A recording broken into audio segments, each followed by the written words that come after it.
C'est ça un truc des plus terribles en trading. Quand tu rentres en mode espoir, tu es déjà foutu. Donc tu te dis que non, t'inquiète, ça va remonter. Et là, tu vois que l'argent diminue. Et c'est un levier de 500. Donc ça diminue beaucoup plus vite. Mais là, tu la vois, bam, comme ça, tu dis oui, Nicki Minaj, elle monte son cul. Non, non, non, non, non. Cette fille a commencé depuis son enfance. Même ta mère te demande, mais bon, est-ce que tu vas pas laisser tomber, tu vois? Est-ce que c'est vraiment fait pour toi? Je vais avoir des larmes. C'est moi, je me dis, le mec, il a trop galéré, frère. Tu dois être violent. Ça me te le dit dans la formation. À la fin de chaque formation, tu dois do the work, do the fucking job. Et tu m'as dit que tu faisais partie des derniers avec 15 de moyenne. Avec 15 de moyenne. Ouais. C'est dire à quel point les mecs sont chauds, tu vois. Les gars étaient chauds. Ce que je dis là, c'est ce qu'ils vont en formation. Toi, tu me fais parler. Les gens vont plus acheter ma formation. Comment avoir des entretiens d'embauche en France? Tu mens. Quand tu appelles et on voit mon accent du bled, on ne te fait pas confiance. Et c'est là que je comprends que la décision de prêt ne dépend pas de leur logiciel, ça dépend du conseiller que tu as en face. Les amis, qu'est-ce que vous pensez de faire du dropshipping en vendant les produits au même prix que le prix sur AliExpress? Ça te paraît bizarre? Dis-toi que l'invité qu'on a aujourd'hui, il arrive à avoir des boutiques et vendre les produits exactement au même prix que le prix que tu trouves sur AliExpress. Et ça, c'est quelque chose qui est juste incroyable. Et c'est la première personne que j'ai trouvée au monde qui arrive à faire ça. Alain Semevo, enchanté. Merci pour l'invitation, cher ami. Ça fait plaisir. Et là, on va parler effectivement d'e-commerce, on va parler de pas mal de choses. Je pense que pendant ces 1 heure ou 1h30 ou 2 heures, on verra combien de temps ça va faire. L'audience va apprendre beaucoup de choses. Écoutez les amis, dans ce podcast-là, on va aller vraiment en profondeur d'un business que beaucoup de personnes ne connaissent pas. Alors, avant même que tu te présentes, il y a quelque chose que j'aimerais que mon audience comprenne. Souvent, quand on fait du dropshipping, on achète le produit sur AliExpress à 30 € qu'on essaie de revendre 3 fois plus cher à 90 €. Oui. Mais comment diable, sur toi, tes boutiques, le produit est déjà à 30 € comme sur AliExpress. Avant de nous expliquer ça, présente-toi. Merci beaucoup, James. Bon, c'est Alain Semevo. Je suis béninois. Je suis arrivé en France il y a 12 ans maintenant. Et avec la découverte du business en ligne à partir de 2013, je me suis lancé en 2014 dans le monde du business en ligne. J'ai fait pas mal d'activités, on en parlera peut-être en détail. Et c'est en 2019 que j'ai mon premier succès, d'accord. Et après ce succès-là, je suis resté en France jusqu'en 2021 et je suis maintenant en Estonie. Donc, basiquement, je partage ma vie entre le Bénin, le Togo, parce que bon, on est un peu togolais aussi, donc je partage ma vie en ces pays-là. La Chine aussi, on parlera aussi de mon business avec la Chine dans ce podcast. Et la France aussi, donc voilà, je voyage énormément dans tous ces pays-là pour mes activités. Aujourd'hui, je ne suis pas uniquement e-commerçant, j'ai une marque bien évidemment, et on parlera aussi de ça, mais j'ai aussi des activités qui sont dans ce qu'on appelle négoce de matières premières, que j'appelle moi dropshipping de matières premières avec l'Afrique. Et l'import-export, le business avec la Chine. Donc, là, c'est pas mal d'activités qu'on a un peu à gauche, à droite comme ça. Ok, je vois. Voilà. Et tout à l'heure, tu disais que en fait, tu as eu ton premier succès en 2019. Oui. Tu avais quel âge à peu près en 2019? Pour 2019, je devais avoir 27 ans. 27 ans? Oui, 27 ans. C'est l'âge où tu as eu le premier succès? Le premier succès avait l'âge de 27 ans, oui. Est-ce qu'avant les 27 ans, ça veut dire que tu n'as rien essayé? Non, mais avant ça, j'ai tout fait. On ira en détail. Dis-moi, exactement, c'est le moment d'en parler. Oui. Quels sont les différents business que tu as fait? Oui.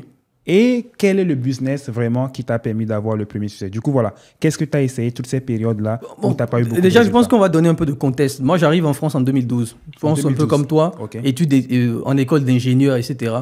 Et en 2013, je suis sur YouTube comme ça et je vois un mec qui parle des arnaques sur Snapchat. Des arnaques sur Snapchat.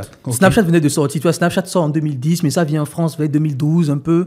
Et tout, c'était pas encore très populaire. En 2013, tout le monde commence à l'installer, etc. Et il fait une vidéo sur c'est Antoine BM, il s'appelle, sur les arnaques sur Snapchat. Et à l'époque, la vidéo explose. Vraiment, la vidéo, je pense qu'en fin de vie, ça faisait 700 000 vues, un truc comme ça et tout. Et il fait la vidéo, donc je tombe dessus. Moi, à l'époque, je viens de découvrir YouTube aussi. Je viens d'arriver en France, etc. J'ai mon premier ordinateur à cet âge-là, à l'âge de 20 ans. Je viens en France à l'âge de 20 ans. J'ai mon premier ordinateur, tout ça. qui est mon véritable, pas les cybercafés au pays, hein, mon véritable ordinateur et tout. Et je traîne beaucoup sur YouTube et je regarde la vidéo d'Antoine qui parle des années Snapchat. Et il explique et tout, comment faire. Et effectivement, j'étais assez impressionné, tout ça. Et le lendemain, ou 2 jours après, il fait une vidéo. Parce que je m'abonne à sa chaîne, justement. Il fait une vidéo pour te dire que, ouais, cette vidéo qu'il a fait, c'était du growth hacking.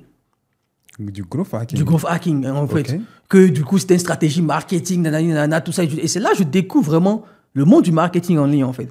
Je dis, ah ouais, donc en fait, ce mec, il parle de business en ligne, comment gagner de l'argent, tout ça. Mais bon, ça ne me dit pas plus, mais ça me donne quand même la puce à l'oreille.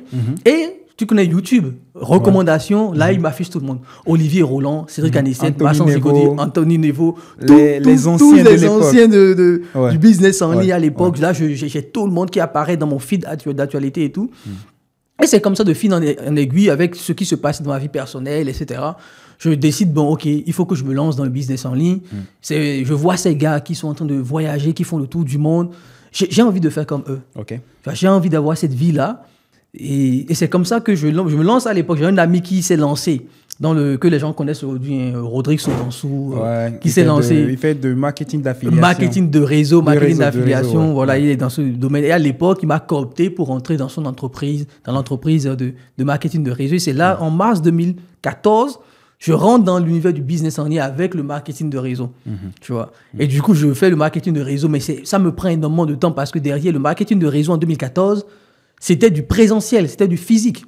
C'était pas encore sur les réseaux sociaux. C'était pas encore sur les réseaux sociaux. Donc, quand tu recrutais les gens et tout, il fallait aller chez eux parfois, organiser des petites conférences à la maison avec 3, 4, 5 personnes pour leur présenter les offres et tout. Donc, c'était vraiment quelque chose. Tout ça pour gagner combien?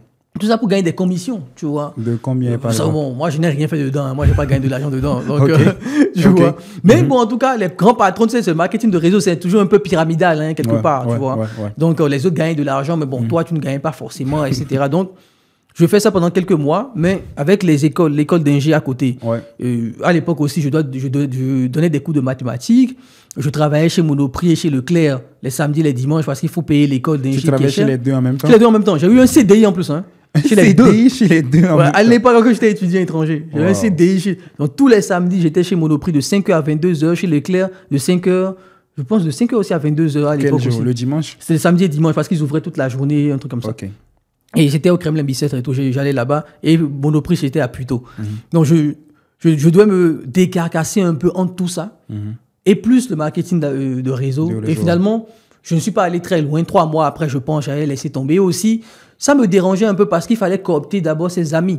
Donc, moi, je fais venir mes amis à l'intérieur, mais mes amis aussi n'ont pas la même motivation que moi. Donc, quelque part, pour rentrer dans le marketing de réseau, j'en connais quelque chose, tu leur fais payer qu'à 100 € d'adhésion et tout, des trucs comme ça. Et du coup, les gars, ils sont fâchés contre toi. Donc, j'aimais pas vraiment cet univers où tu devais d'abord prendre les gens de ta famille. Tu risques de te séparer d'eux parce qu'ils n'ont pas le même état d'esprit que ce que toi, tu as aussi envie d'avoir. Donc, c'est comme ça, je laisse tomber ce marketing. Du coup, le marketing de réseau, ça n'a pas marché. Échec. Ça n'a pas marché. Voilà, échec.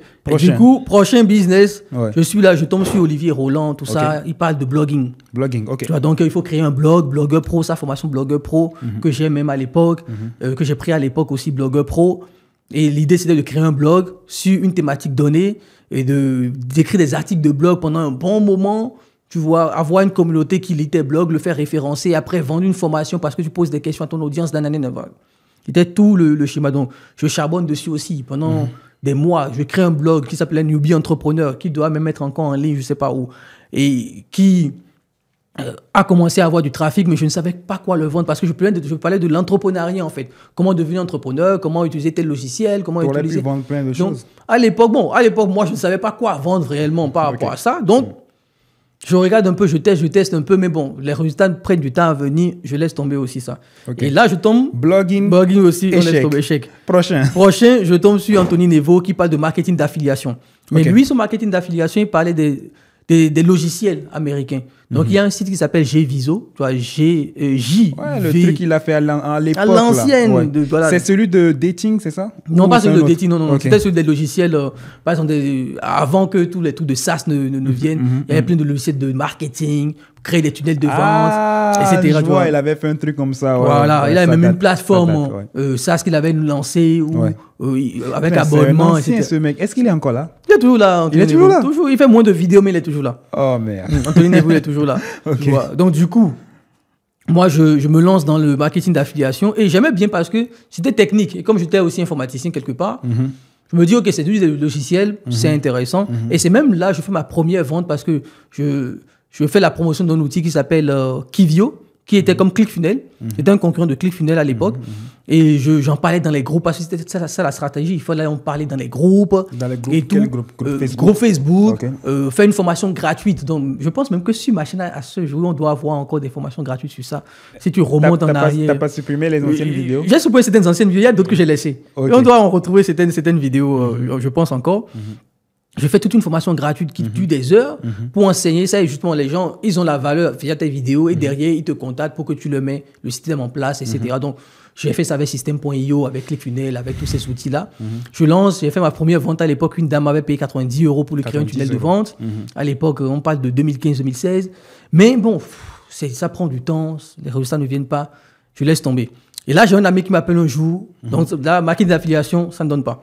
Un ami m'appelle un jour, ouais, allez, et tout, le trading, ça marche. Il y a eToro, etc. et tout. Donc, 2017, là, on était déjà dans 2016. Hein. 2016, ok. 2016-2017, on se lance dans le trading, tu vois. Et du coup, le trading, c'est un truc bizarre. C'est que, à l'époque, j'économise, je sors 3 000 €. Et avec mon pote, on met en bourse, enfin, en trading, etc. Et les CFD, les trucs comme ça et tout. Et en 2-3 mois, on fait 30 000 €.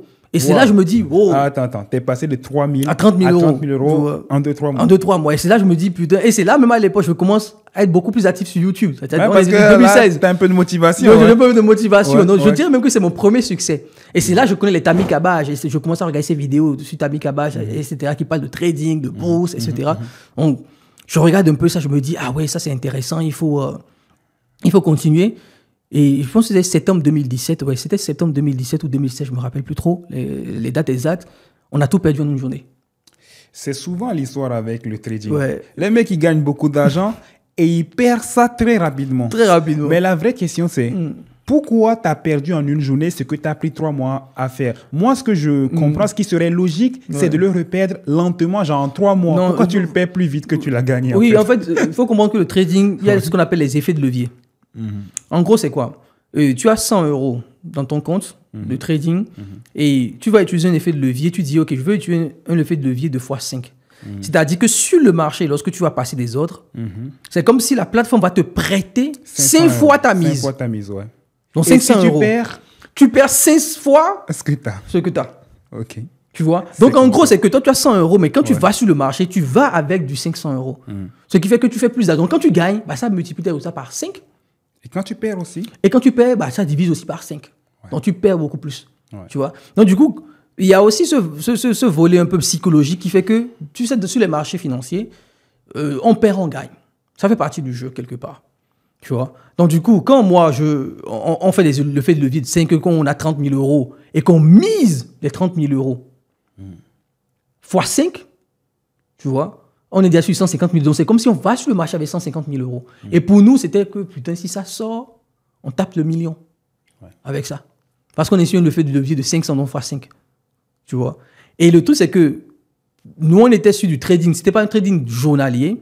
C'était plus, j'ai oublié même comment on dit le terme, c'était beaucoup plus sur 2-3 jours ou sur la semaine. Donc, parfois, tu as des fluctuations et tu te dis, c'est pas grave. Je tiens la position, ça monte, ça descend et tout. Mais il y a des jours où ça descend. Et tu sais que tu dois sortir du marché, mais tu ne sors pas parce que tu te dis que tu rentres en mode espoir. Et c'est ça un truc des plus terribles en trading. Quand tu rentres en mode espoir, tu es déjà foutu. Donc tu te dis que non, t'inquiète, ça va remonter. Et là, tu vois que l'argent diminue. Et c'est un levier de 500.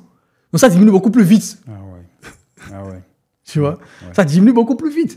Donc c'est pas genre ça à perdre. Non, ça perd, tac, tac. Donc tu passes de 30K, 10, 15K. Wow, tu te dis, tonton, qu'est-ce qui se passe? Mais juste là, tu te dis non, ça va remonter. Et c'est comme ça qu'en une journée, tu perds tout l'argent. Du coup, là, trading, t'as laissé tomber à cette perte-là? Non, bah oui, bon, ça m'a un peu découragé. C'est là que je me suis dit, bon, il faut aller se former. Parce que juste là, on ne s'est pas vraiment formé. On a regardé quelques vidéos. sur Internet, on a vite compris. Mon ami aussi, c'est un petit génie en mathématiques, donc il était très logique comme gars, donc il analysait les choses rapidement. C'est un mec, c'est un béninois aussi, tu vois, son cerveau tourne vite quand c'est les maths, tu vois. Son cerveau tourne très vite quand c'est les mathématiques. Donc, il faisait plein d'analyses et tout. Donc, nous, on était persuadés, c'était faux, mais bon. On était persuadés qu'on avait compris le marché et tout, tu vois. Mais personne ne comprend le marché. Personne ne peut battre le marché. C'est très compliqué, en tout cas. Tu vois. Et du coup, c'est comme ça, on perd. Et là, on se décide d'aller se former. Et c'est là, on est déjà dans 2017, un peu 2018. Et c'est là, je viens à Dubaï en 2018 pour me former parce que, en parallèle, en 2016, quand je fais le trading, je découvre l'e-commerce. Mais je me lance pas tout de suite. Je regarde ça un peu de loin. Tu vois, je regarde ça un peu de loin. Je vois un peu, ok, dropshipping, ça me parle bien parce que je l'ai pas précisé. En 2014, j'étais déjà parti en Chine pour la première fois. J'avais connu AliExpress depuis la Chine. J'avais connu Taobao 1688, Alibaba, tout ça. Je connaissais déjà tout ça. Et en parallèle, même, je commandais des produits que je revendais au bled. J'envoyais ça au bled, au Bénin, des téléphones portables à 30 €, 40 € que je revendais 2 fois plus cher et tout. Donc, je maîtrisais déjà ça. Donc, quand je découvre le dropshipping en 2016, je ne me lance pas forcément. Je regarde ça de loin. Je vois Sébastien Cerise qui en parle. Je vois des gens qui en parlent à l'époque. Tu vois, ils en parlent et tout. Donc, je ne me lance pas. J'étais dans le trading parce que je voulais être focus sur le trading. Mais à partir de où on a commencé à perdre, je me lance sur l'e-commerce dropshipping en 2017. Mais en parallèle, j'étais encore en train de me former en trading, tu vois. Et c'est quand je viens à Dubaï, en 2018, où je rencontre Ami Kabash, qui dit il faut faire une activité, il faut choisir. Et c'est là, je me dis, ok, je vais laisser le trading et je vais mettre toute mon énergie sur l'e-commerce. Parce que bon, entre 2017 et 2018, j'ai quand même lancé pas mal de boutiques en e-commerce sans succès. Je lance des boutiques, je lance des choses. Bon, c'est un peu comme tout. Tu es un peu découragé, tu laisses tomber 1-2 mois. C'est aussi beaucoup d'argent parce qu'à l'époque, je travaillais déjà. Donc, je gagnais 2300 € net en tant qu'ingénieur. Donc, c'est mon salaire que je mettais dedans. C'est pas mal de choses que je mettais dedans. C'était très émotionnel parce que tu mets tout ton salaire, tu n'as pas de résultat et tout ça. Donc, tu es un peu balancé un peu avec tout ça, en fait, tu vois. Et c'est comme ça que en 2018, on est en 2018. Je dis, voilà, je me dis, OK, full dropshipping. On met toute l'énergie sur le dropshipping, tu vois. Et c'est là que je mets toute mon énergie dessus. J'arrête toutes les autres activités. Parce que bon, je vais pas détailler, je vais pas aller de marketing, de réseau, tout ça, mais il y a plein de petits trucs, des petits business qui sortaient comme ça. Faut créer un SaaS. J'ai même créé un SaaS parce que je suis ingénieur à la base. Donc, comment tu l'as créé le SaaS? Tu l'as codé de On l'a codé, voilà. C'était un SaaS pour faire quoi? C'était un SaaS, en fait, qui... ça s'appelait... C'était un SaaS, en fait, qu'un YouTuber qui s'appelle Yann Legros avait donné l'idée. Sur YouTube, dans une de ses vidéos. Que ça allait marcher. Et toi, tout. t'es allé, tu l'as codé. Et voilà, du coup, le SaaS permettait de scanner les vidéos YouTube des gens. Et je me rappelle même plus, ça faisait un truc, ça envoyait des emails, bref, je me rappelle même plus de ce que ça faisait. Donc, du coup, on l'avait codé et tout avec un ami là et tout, pour le tester et tout. Le SaaS pour essayer de gagner de l'argent avec ça. Donc, on spammait les gens dans les groupes, bref. Donc, il y a plein de petits trucs comme ça, tu vois, de petites activités parallèles. Parce qu'à un moment donné, je faisais beaucoup de choses, hein. En fait, j'étais dans une mindset où je me suis dit non, je teste tout, je dois gagner de l'argent parce que c'est pas parce que j'ai abandonné un business que ça ne marchait pas. Parce que quand tu te lances dans un business, tu as une communauté, tu as pris une formation et tu vois les résultats des autres. Exactement. Tu vois, mais toi, tu n'as pas de résultats. Mais tu vois que ça marche pour les autres. Donc, il y avait tout ça un peu qui était un peu mélangé. Et finalement, je me suis dit, OK, peut-être qu'il faut être focus effectivement sur une seule activité. C'est là, je mets tout mon focus en 2018 sur... fin 2017, début 2018, tu vois, sur l'e-commerce avec la conférence de Tami, etc. Et mais malgré ça, ça m'a pris 1 an et demi pour avoir les premiers résultats. Parce que j'ai les premiers résultats en août 2019. Donc, entre 2014 et 2019... Que des échecs. Que des échecs. Et tu sais, c'est important de mentionner ça parce qu'il y a... Souvent, qu'est-ce qui se passe? Quand les gens voient quelqu'un comme toi raconter son histoire, ou bien ils te voient sur les réseaux, ils vont dire, mais cette personne a toujours été successful. Mais ce n'est pas le cas. Non, ce n'est pas le cas. C'est des années d'échecs. Et d'un coup, le mec, il explose. Et je ne sais pas si tu connais Luc Bellemare. Oui, très bien. Luc Bellemare, il dit, en fait, quelqu'un l'a posé la question. Mais on a l'impression que tu viens d'exploser en 2023. Et il m'a dit, non, je vais te raconter une petite histoire. C'est l'histoire du bambou. Il faut savoir que le bambou prend des mois à pousser sous terre. À pousser, sous terre, oui. Personne n'est au courant. Et d'un coup, en quelques semaines, le bambou atteint des mètres en haut. Exactement. Et souvent, les gens disent que le bambou est un arbre qui pousse rapidement. Et là, Luc Bellemare dit non, le bambou ne pousse pas rapidement. Il prend des mois à pousser sous terre. Exactement. Et c'est de la même façon que lui aussi, il était là. Mais personne ne le voyait. Et d'un coup, quand ça a explosé, les gens pensaient qu'il a toujours été cette personne-là. Exactement. C'est pas le cas. Et moi, je l'ai même vu avec, surtout les artistes. Surtout les artistes. Ouais, c'est vrai, les chanteurs. Souvent, ouais. les chanteurs, Ouais. tu découvres le chanteur, bam, comme ça, tu te dis, ouais, le gars, il a explosé, il a terrassé tout le monde. Ouais. Le mec chante depuis l'âge de 2 ans. 2 ans. Oui, le mec chante depuis l'âge de 2 ans. Mais les chanteurs américains, moi je découvre des chanteurs. Heureusement, il y a une chaîne YouTube Music Feeling, que j'aime beaucoup, une chaîne YouTube qui analyse beaucoup les succès des rappeurs ou des chanteurs, etc. Mais je remarque que les chanteurs, souvent c'est des gens qui ont commencé à l'âge de 2 ans, 3 ans, 4 ans à chanter. Les parents les accompagnaient dans des trucs, je ne vais pas dire conférences, mais dans des concours, ouais. sur concours. Nicki Minaj, par exemple, mais quand tu vois son histoire, mais c'est quelqu'un qui a commencé, elle a fait du acting, elle a fait le truc sur Disney Channel, elle faisait de l'acting, elle voulait devenir une actrice à la base. Mais là, tu la vois, bam, comme ça, tu dis, oui, Nicki Minaj, elle monte son cul. Non. Cette fille a commencé depuis son enfance. Ouais. Donc, le succès, il n'y a pas de succès spontané. Ouais. Il y a certainement des génies, il y a certainement des gens qui viennent sur le marché, tac. Non, mais même ces gens-là, ils ont un background. Tu vois, Ils ont un déjà background. essayé des choses, tu vois. Voilà, c'est comme Zuckerberg, tu vois. Il vient Ouais. d'une bonne famille, ses parents sont pétés Non, mais thunes, il a fait Facebook, c'est Harvard. pas son premier succès. Il Donc, a fait voilà. Napster, un truc de musique, etc. De musique, etc. Et après, il a... Bon, en gros, tu sais, il y a aussi un facteur qui permet d'avoir des résultats. Et moi, je vais un peu dire par rapport à moi. En gros, je t'avais dit qu'avant, j'étais développeur, Ouais. voilà, je savais coder, etc. Et tu sais, c'était quoi mon plan pour devenir riche? Je voulais devenir le prochain Mark Zuckerberg. Ouais. J'étais dans ma chambre et je codais en fait Ouais. des sites internet dans l'espoir de le revendre après et Oui. devenir millionnaire ou milliardaire. Mais le problème avec ce plan, c'est que pendant des années, tu vas rien toucher jusqu'à ce que tu trouves quelqu'un qui va investir, etc. Voilà. Mais tu vois pas le problème? J'ai besoin d'argent maintenant. Maintenant. Donc, je vais pas attendre 15 ans pour vendre mon application. Et c'est là que j'ai cherché quel business peut me ramener de l'argent maintenant et tout de suite. Ouais. Et c'est là que moi aussi, je me suis lancé dans le dropshipping. Et justement, là, tu t'es lancé dans le dropshipping. Tu as eu ton premier succès en 2019. Ouais. Et ensuite, qu'est-ce qui s'est passé? Non, après, c'est ça, en fait. Il y a toute une étape mindset dont on parlera après. Mon premier succès, c'est. Il faut dire comment j'ai eu mon premier succès parce que ce n'est pas. J'ai pas lancé un produit. En gros, en 2019, j'étais dans une phase. J'étais déjà parti. J'ai fait beaucoup de choses. J'étais en Chine pendant une année scolaire pour apprendre la langue chinoise aussi, etc. Donc, il y a pas mal de choses que je faisais. Et je Donc, reviens. Tu parles chinois? Je parle aussi chinois. Ouais, je parle aussi chinois. Ah ouais. Ça veut pas du Ah là, tu peux me faire... comment tu dis j'ai eu mon premier succès en 2019 en chinois? J'ai eu mon premier succès. Comment je peux te dire ça le plus simplement possible? 我2019讲功了. Les gens, ceux qui sont chinois, ils peuvent vérifier ce que je dis. Là, tu peux nous mentir, là. Ouais, je peux vous mentir. Donc, ceux qui sont chinois, Mais tu mentiras pas à l'audience. je ne mentirai pas à l'audience, tu vois. En gros, ce que j'ai dit, 我veut dire je.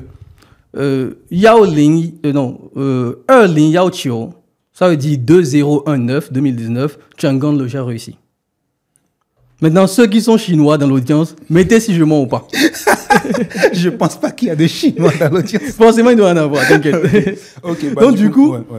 c'est que, qu'est-ce que je disais même? J'ai un peu raté le fil. En gros, tu expliquais, tu disais qu'il y a une partie mindset Voilà. dans la réussite qu'en 2019. Donc, en 2019 aussi, comme je le disais, en fait, c'est que j'ai pas, mon succès est venu différemment.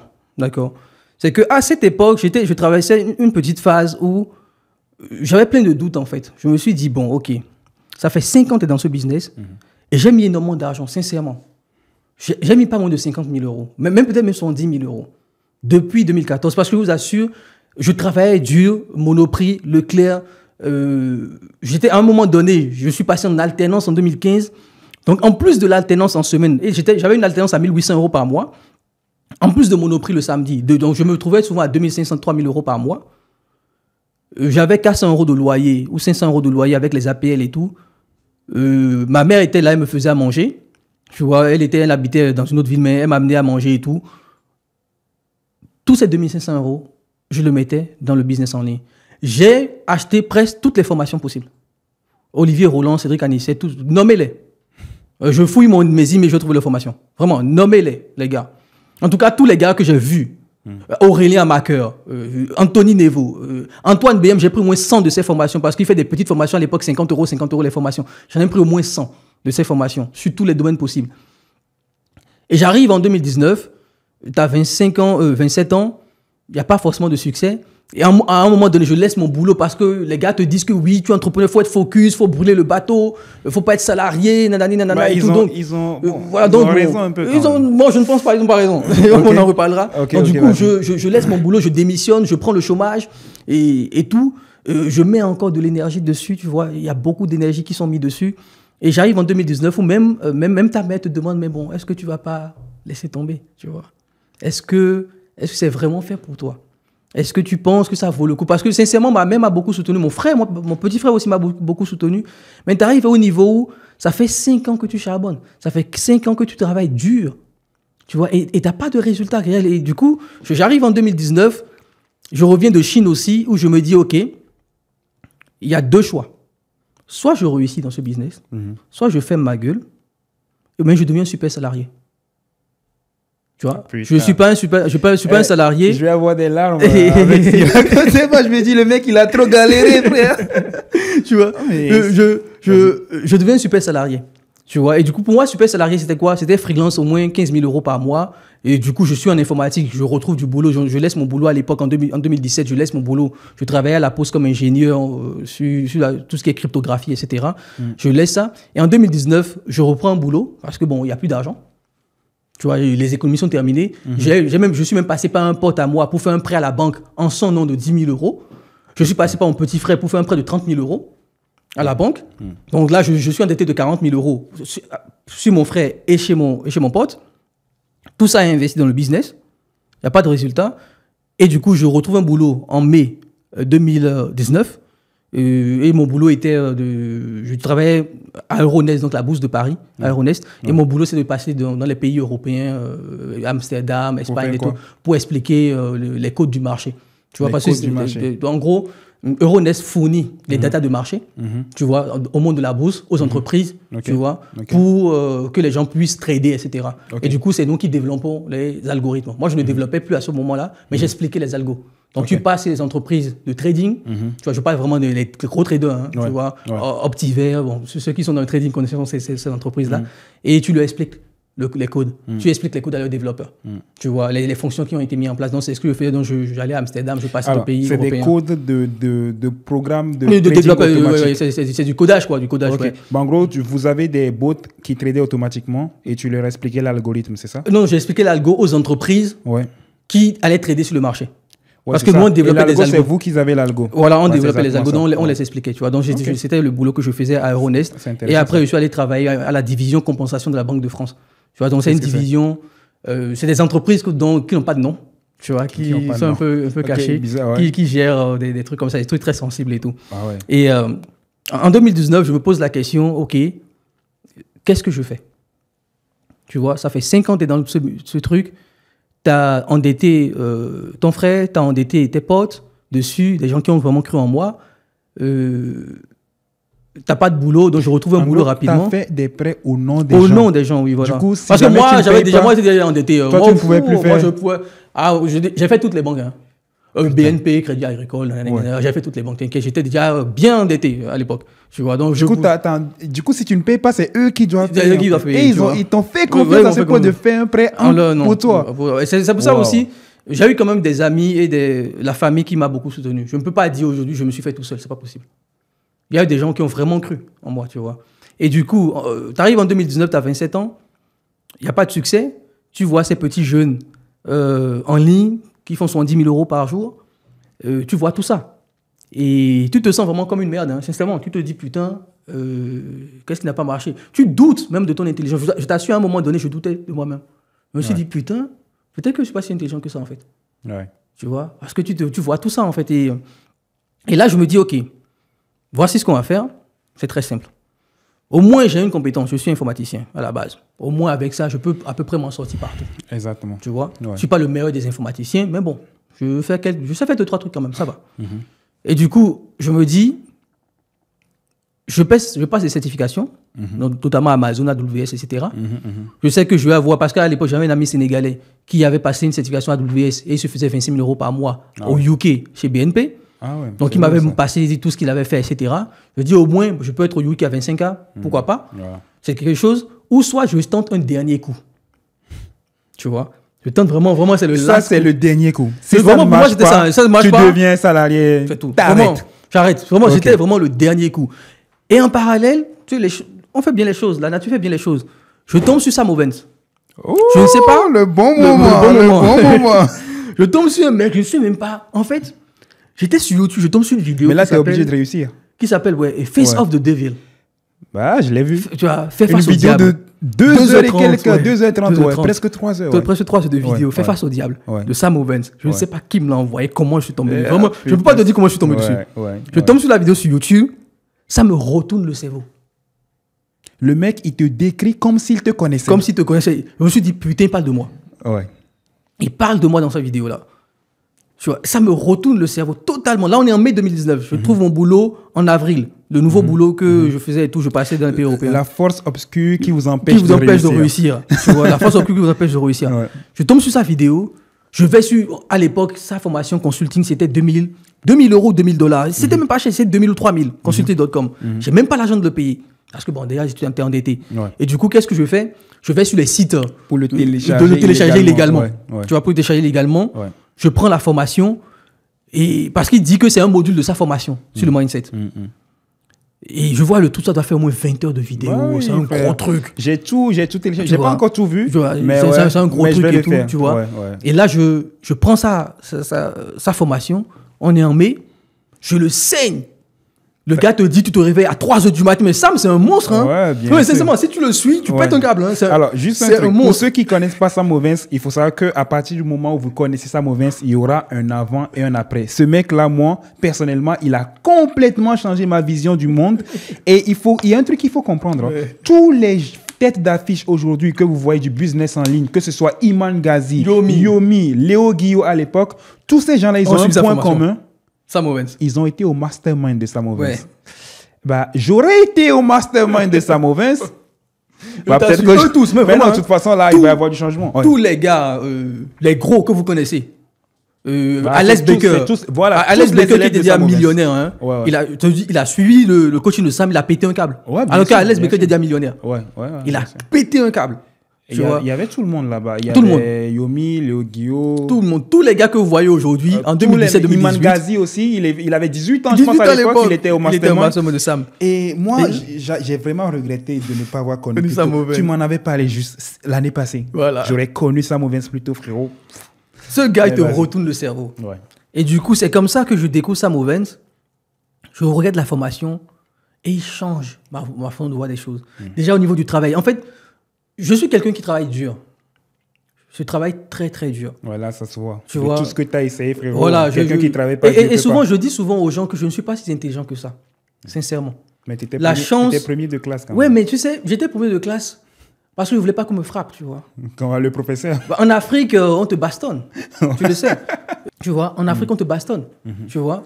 J'étais premier de classe parce que je ne voulais pas qu'on me frappe. J'étais premier de classe aussi parce que je voyais tout ce que ma mère a sacrifié. Tu vois, ma mère me disait toujours, je ne suis pas allé à l'école, vous allez aller à l'école. Tu vois. Et c'est pour ça que j'étais premier de classe. Tu vois, je travaillais parce que je le faisais pour les autres. Je me trouve pas, je le dis toujours, je me suis jamais trouvé particulièrement intelligent, mais j'ai eu la chance d'être entouré de gens plus intelligents que moi. Quand j'étais en école d'ingé, les gars, c'était des génies. Littéralement. Vraiment. Mes amis en école d'ingé, et peut-être s'ils voient mes vidéos, les gars, vous êtes bons. Les gars, ils étaient chauds. Ouais. Tu vois. Et moi, ça me fascinait. Je me dis, putain, le gars, il est intelligent. Ouais. Comment je peux devenir comme lui? Et c'est pour ça, à chaque fois, quand j'avais des amis en codage qui faisaient des trucs, qui trouvaient des cas de figure, je dis, comment t'as pensé à ça? Ouais. Comment t'as fait pour imaginer ce cas de figure? Quel raisonnement t'as utilisé, t'as amené à penser à ça? Tu vois? Et ça me fascinait et tout. Et je pense que ça a été l'une des chances pour moi d'être entouré de gens plus intelligents que moi, qui me poussaient à travailler dur, parce que je voulais les rattraper. Tu vois? Je voulais être à ce niveau d'intelligence-là. Tu vois? De compréhension du monde, de raisonnement, de logique, etc. Tu vois? Et je pense que la seule chose souvent que je me trouve, c'est cette volonté de travailler dur. Et souvent, je me dis, c'est peut-être ce que j'ai, c'est cette force de vouloir travailler dur. Le travail bat le talent. Tu vois? Le travail bat le talent, Les gens qui quelque part. travaillent finissent toujours par y arriver. Voilà, parce tu qu'ils vois. travaillent dur. Et du coup, quand je découvre un peu, pour revenir un peu à cet univers, je me dis, c'est la dernière chose à faire. Ton dernier coup. Mon dernier coup, vraiment, c'était le dernier braquage, tu vois. Je voulais braquer la matrice. Tu vois. C'était le dernier braquage de la matrice. Ça fait 5 ans que j'essaie, ça marche pas. Je fais un prêt. Et c'est là que je fais un prêt au nom de... Tu fais un autre prêt encore. Oh, putain. Au nom d'un ami de 10 000 euros. Le dernier prêt. Le dernier prêt. Ok. Je suis la formation de Sam. Sam te structure. Il te dit, mon gars, surtout Sam, ce que j'ai kiffé chez lui, le mec te dit, dans la formation, ne me sous-estimez pas, je peux travailler 3 jours sans dormir. Je me dis, merde, c'est qui ce mec-là? Ouais. Tout le monde te dit la semaine de 4 heures, le Sam te dit, non, moi je ne suis pas avec ça. Moi, je travaille. Ouais. Et du coup, ça m'a parlé parce que je suis un charbonneur. Et c'est pour ça que je kiffe ça, mais c'est cette volonté à se dire, le gars, mais dans la fois, il te dit, tu dois être violent. Sam te le dit dans la formation. À la fin de chaque formation, il te dit, ouais, do the work, do the fucking job. Tu dois être violent dans l'exécution. Il te dit, tu dois pas sentir de la douleur, tu dois danser avec la musique. Mais il te sort des expressions. Danse avec la musique. C'est ça, et feel no pain. Yeah. Et ne sent aucune douleur. Sam, il te sort des expressions. Tu dis, mais c'est quoi ce philosophe-là? Regarde déjà le titre des vidéos. Des titres des vidéos. Fais face aux démons. Fais face aux démons. Genre, tu vois le titre, déjà, tu dis, mais de quoi il parle dans la vidéo? Dans une formation où on parle de consulting. La vidéo s'appelle Fais face aux démons. Fais face aux démons, tu vois. Donc, j'aime sa mentalité. Et je me dis, OK, voici quelqu'un qui me parle. Il m'inspire. Je vais travailler dur. Maintenant, je vais faire mon dernier braquage de la matrice. Tu vois? Je fais un prêt de 10 000 euros. Je lance 30 produits. 30 produits. D'un coup? D'un coup. Je fais une boutique multiproduits. Ouais. Je fais 30 campagnes. Une campagne par produit. 5 ads, c'est à 10 euros. Ça fait 50 euros. Tu m'étonnes que tu réussisses. C'est normal que tu réussisses. Et du coup, je fais le prêt de 10K. Je pose l'argent sur le compte. Mon pote me le vire et tout. Je lance les 30 produits. Le premier jour, là, on était déjà en juillet. Je ne sais plus, peut-être le 9 juillet ou c'est plus quand. Comment tu as fait les vidéos plus? Tu as pris sur des concurrents pour lancer? Pour des concurrents, je suis allé sur Camtasia, j'ai changé les trucs de français en anglais, de anglais en français, etc., etc. Tu vois. Premier jour, 1500 euros de dépenses publicitaires. Tu vois, tu as des ventes qui viennent par-ci, par-là. Tu as fait combien? Deuxième jour, je ne suis pas rentable. Bien évidemment, je ne suis pas rentable. Tu vois, sur les 30 produits, tu as 4-5 produits qui font une vente. Un produit fait 2 ventes. Il n'y a rien. Deuxième jour, il y a un produit qui fait 9 ventes. Je dis, c'est toi. Tu vois. C'est toi. Tu vois, c'était un truc de blanchiment dentaire. À l'époque, Facebook ne bannissait pas encore les produits de blanchiment dentaire. À l'époque. Tu vois. Je dis, c'est ce truc-là. Je coupe tous les autres produits. Mais là, je suis déjà à 3 000 euros de dépenses publicitaires. Tu vois. Je coupe tous les autres produits et je fonce sur celui-là. Et là, ce produit, j'étais à 50 euros. Il fait 9 ventes le deuxième jour. Le lendemain, je pense 13 ventes, un truc comme ça. Je sens que c'est ça qui va marcher. Il y a un truc. Ce que tu viens de décrire là, même aujourd'hui, quand quelqu'un le refait, il lance 30 produits comme ça, ça va toujours marcher. Ça va marcher. C'est le volume game. Ça, c'est le volume game, comme tu dis. Ça, c'est le mec qui force, en fait. Ouais, tu forces. Il n'attend pas la chance. Il lance 30 produits d'un coup. C'est ça. Tu vois, les gens comme ça, ils peuvent que réussir. Parce que, en fait, il y a aussi un truc que j'ai compris, c'est que la réussite vient souvent quand tu n'as plus le choix. Tu vois, le mec, ça, je l'ai lu dans un livre, je ne sais plus quel livre. Il a dit, en fait, je pense que c'est Napoléon, en tout cas. Il dit, en fait, que le mec qui n'a plus rien à perdre, c'est lui qui va réussir. Il dit, un homme qui a tellement confiance en son projet qu'il est prêt à tout sacrifier pour s'y consacrer est sûr de réussir. Ouais. Je pense que c'est la meilleure façon de le décrire, c'est avec l'art de la guerre.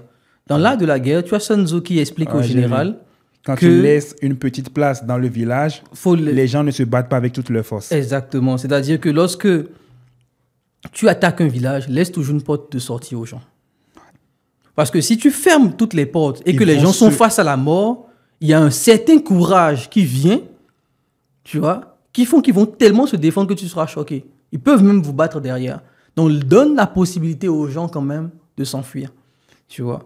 Et pour moi, j'étais dans une situation où je ne me suis pas donné la possibilité. Je me suis dit, c'est le dernier braquage de la matrice. Tu vois. Soit ça marche. Si ça ne marche pas, on laisse tomber. Et à l'époque, j'avais commencé à passer les certifications AWS, toutes ces certifications-là. En parallèle, je passais tout ça. Et du coup, quand je fais 13 ventes le lendemain, sur un produit à l'époque qui coûtait 50 euros, 49, 99 dollars, un truc comme ça, tu vois, donc tu commences déjà à taper les 200, 300 dollars de vente. Après, tu passes à 1000 euros. Genre, vraiment, en une semaine, je suis passé à 1000 euros de vente. Et je termine le mois de juillet, je pense, si tu pas de bêtises, soit c'est juillet, soit c'est août, avec 27 000 $. Le chiffre d'affaires. T'as réussi. Tu vois, le mois qui suit, je finis avec 75 000 $. Donc, ça, c'est août. Je me rappelle où je finis avec 75 000 $. Septembre, Facebook me bloque, PayPal me bloque, tout le monde me bloque. Parce que Facebook ne veut plus des produits dentaires, etc. Et tout. Donc, je change les publicités. Ça a déjà commencé à l'époque. À l'époque, on est en 2019. Donc, je change les publicités. Alors que j'avais dit à 12 000 likes, 20 000 likes à l'époque. Je change les pubs où je ne montre plus beaucoup là-dedans. Mais je relance encore le produit, ça marche. En temps, j'ai eu PayPal au téléphone. Et par coïncidence, je tombe sur un gars.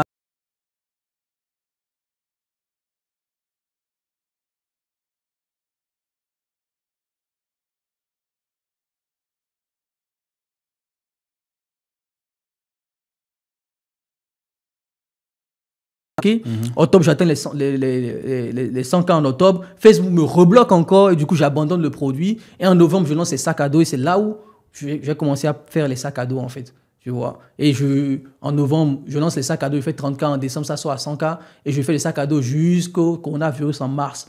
Tu vois. En mars 2020, où on ferme les frontières en France, on ferme les choses, etc. Et tout. Et le prix du produit augmente, je laisse tomber, je passe à d'autres produits. Voilà. Donc, c'est un peu ça pour expliquer un peu. Franchement, c'est intéressant. C'est vraiment intéressant. Et du coup, en 2019, tu as eu ton premier succès. Je pense que c'est à peu près à ce moment-là, moi aussi, que j'ai eu mes premiers succès. Ouais. Sauf que moi, j'ai pas autant galéré 5 ans comme toi, tu vois. Moi, en vrai, pour dire dans mon cas, j'ai jamais vraiment lancé un business avant de lancer le dropshipping, tu vois. J'essayais des trucs, comme je te dis, j'essayais de voilà, créer des sites pour les revendre, devenir le prochain Zuckerberg. Mais bon, c'était pas sérieux, tu vois. Je faisais pas des prêts pour me lancer comme toi t'as fait, tu vois. Et c'est même quelque chose que je ne dis pas trop à mes étudiants pour ne pas leur donner l'impression. C'est pour ça que cette histoire que je te raconte, même sur ma chaîne YouTube, j'ai pas encore vraiment pris le temps de raconter mon parcours, en fait, sur ma chaîne YouTube. J'ai pas vraiment encore pris le temps de le raconter de A à Z. Je me dis un jour, je ferai tout un documentaire pour expliquer tout ça. Tu as vraiment un vrai truc où je vais montrer tout ce par lequel je suis passé. Ça peut certainement inspirer les gens. J'espère en tout cas. Parce que j'ai pas envie que les gens pensent qu'ils ont besoin de dépenser 50 000 euros, 100 000 euros avant de réussir. Des résultats. Tu vois. C'est vraiment chacun son parcours. Et aussi, c'est aussi par rapport à l'état d'esprit de chacun. Je ne suis pas quelqu'un qui est... On parlait de confiance en soi tout à l'heure. Je ne suis pas quelqu'un qui a trop confiance en lui-même. Tu vois. Je t'ai dit, j'ai toujours été quelqu'un de très, très timide. Je ne suis pas le gars qui va se lever, qui va se mettre en avant forcément.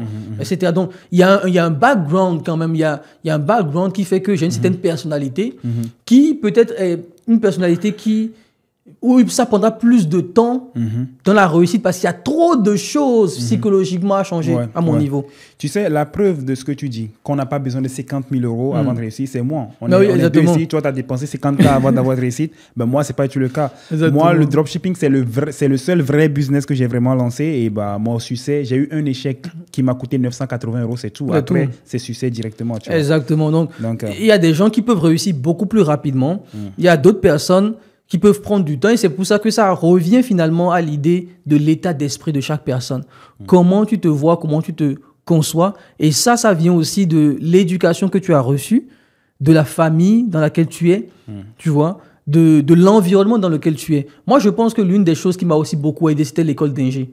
J'étais dans une école d'ingé, comme je le dis tout le temps, même si je n'ai pas aimé cette école, même si c'est une école qui m'a fait galérer, j'étais dans une école d'ingé où les gars étaient vraiment chauds. Et comment ça t'a aidé dans ton business? Déjà par rapport à la force de travail. L'école d'ingé dans laquelle j'étais ne ferme pas de portes. Tu vas à 3 h du matin, les gars sont là. Tu m'avais dit même que tu dormais là-bas. Je dormais même à l'école, à l'époque, tu vois. Tu vas à 3 h du matin, les gars sont là. Les gars charbonnent. Les gars sont passionnés par ce qu'ils font. Ils sont passionnés par le codage, par l'informatique, etc. Tu vois, ils aiment ça. Vraiment, ils passent des jours dessus. Ils sont brillants. Et moi, ça me fascinait tout ça, en fait, tu vois. Parce que j'avais envie, quelque part, de rattraper ces gens-là. J'avais envie ça me challengeait un peu, parce que j'étais un premier de classe quand j'étais en Afrique. Je viens en France, et je fais partie des derniers de la classe. Et tu m'as dit que tu faisais partie des derniers avec 15 de moyenne. Avec 15 de moyenne. C'est dire à quel point les mecs sont chauds, tu vois. Les gars étaient chauds. Tu vois, je faisais partie des derniers avec 15 de moyenne de la classe. Je ne peux même pas dire le dernier de la classe. Tu vois, avec 15 de moyenne. Et c'est quelque chose qui je pense, qui te fait perdre quand même assez confiance. Hein. Même si tu étais content, Parce que tu as la moyenne, mais tu n'es pas le premier. Et à l'époque, j'étais tombé sur une vidéo de Maxence Rigotier qui disait si tu n'es pas le premier de ta catégorie, tu crées ta propre catégorie. Et je pense que c'est ça aussi qui a fait que je n'ai pas laissé le business parce que je n'étais pas le premier en informatique. Les gars, ils étaient chauds. Et je ne pouvais pas les rattraper. Tu vois? Je ne pouvais pas les rattraper parce que je devais travailler à côté. Je ne pouvais pas mettre à 100% sur l'informatique. Je n'avais pas le temps de le faire à 100%. Et tout ça me frustrait énormément. Tu vois? Je ne pouvais pas... tous mes amis, leurs parents leur payaient la scolarité à 10 000 euros. Moi, toi, ils t'avaient accordé un délai, chance, voilà, une échéance de payer à la fin de l'année. Déjà, la directrice, sincèrement, cette dame, une dame formidable hein, qui m'a toujours compris, etc. Et pour la petite anecdote, quand je suis en école d'ingé et je vois cette dame, je lui dis, madame, mais je ne peux pas payer. C'est 10 000 euros l'année, la contribution. Et mais pourquoi tu as pris une école que tu ne peux pas payer? Moi, je ne savais même pas. Quand tu fais la procédure Campus France, on te dit que l'école est gratuite en France. Ouais. Tu ne sais pas si c'est privé, si c'est public, c'est que l'école est gratuite en France.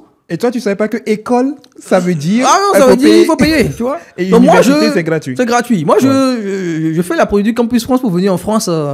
Et même, il y a quand même mis la puce à l'oreille parce qu'à l'époque, on nous dit quand même qu'il faut verser 997 € de préinscription, tu vois. Bon, je me dis, vas-y, c'est tellement que c'est pour être sûr.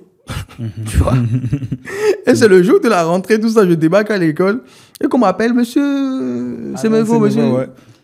C'est comment, il faut régler les autres mensualités, vous pouvez payer en 3 fois, en 10 fois, comme vous voulez. Moi, je vois la directrice, je dis, mais j'ai pas les sous.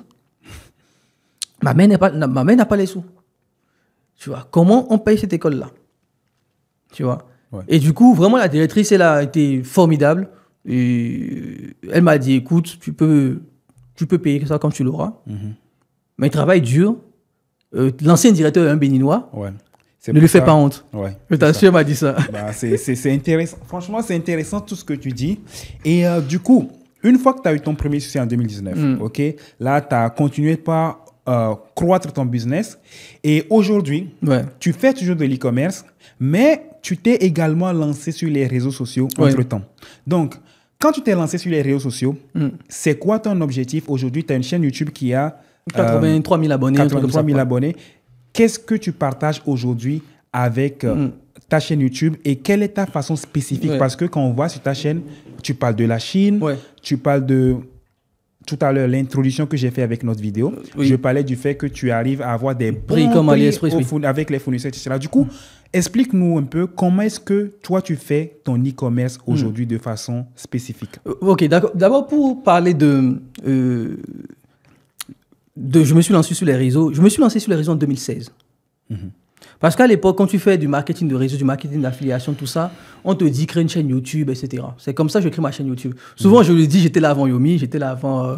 avant tout le monde, avant tout le monde, limite. Avant Philippe Simo, avant Jean-Yves. Jean-Yves vient en 2020, tu vois. Avant l'investisseur africain, investi au pays. J'étais là avant eux, je faisais déjà des vidéos, mais bon, je n'étais pas connu, etc. Tu vois. Et parfois, ça me fait plaisir quand je vois des gens qui me disent « Ouais, allez, je te suis depuis 2016, tu vois. » Je dis « Ah bon ?» C'est vraiment, ça fait plaisir, tu vois. Donc, moi, je me lance sur les réseaux sociaux parce que dans les stratégies, il fallait avoir une chaîne YouTube. C'est pour ça que je me lance sur YouTube, en fait, en 2016. Dans les stratégies de marketing, créer une chaîne YouTube, ça te ramène du trafic, tu convertis le trafic, tu vends une formation. C'est ça, en fait, tu vois.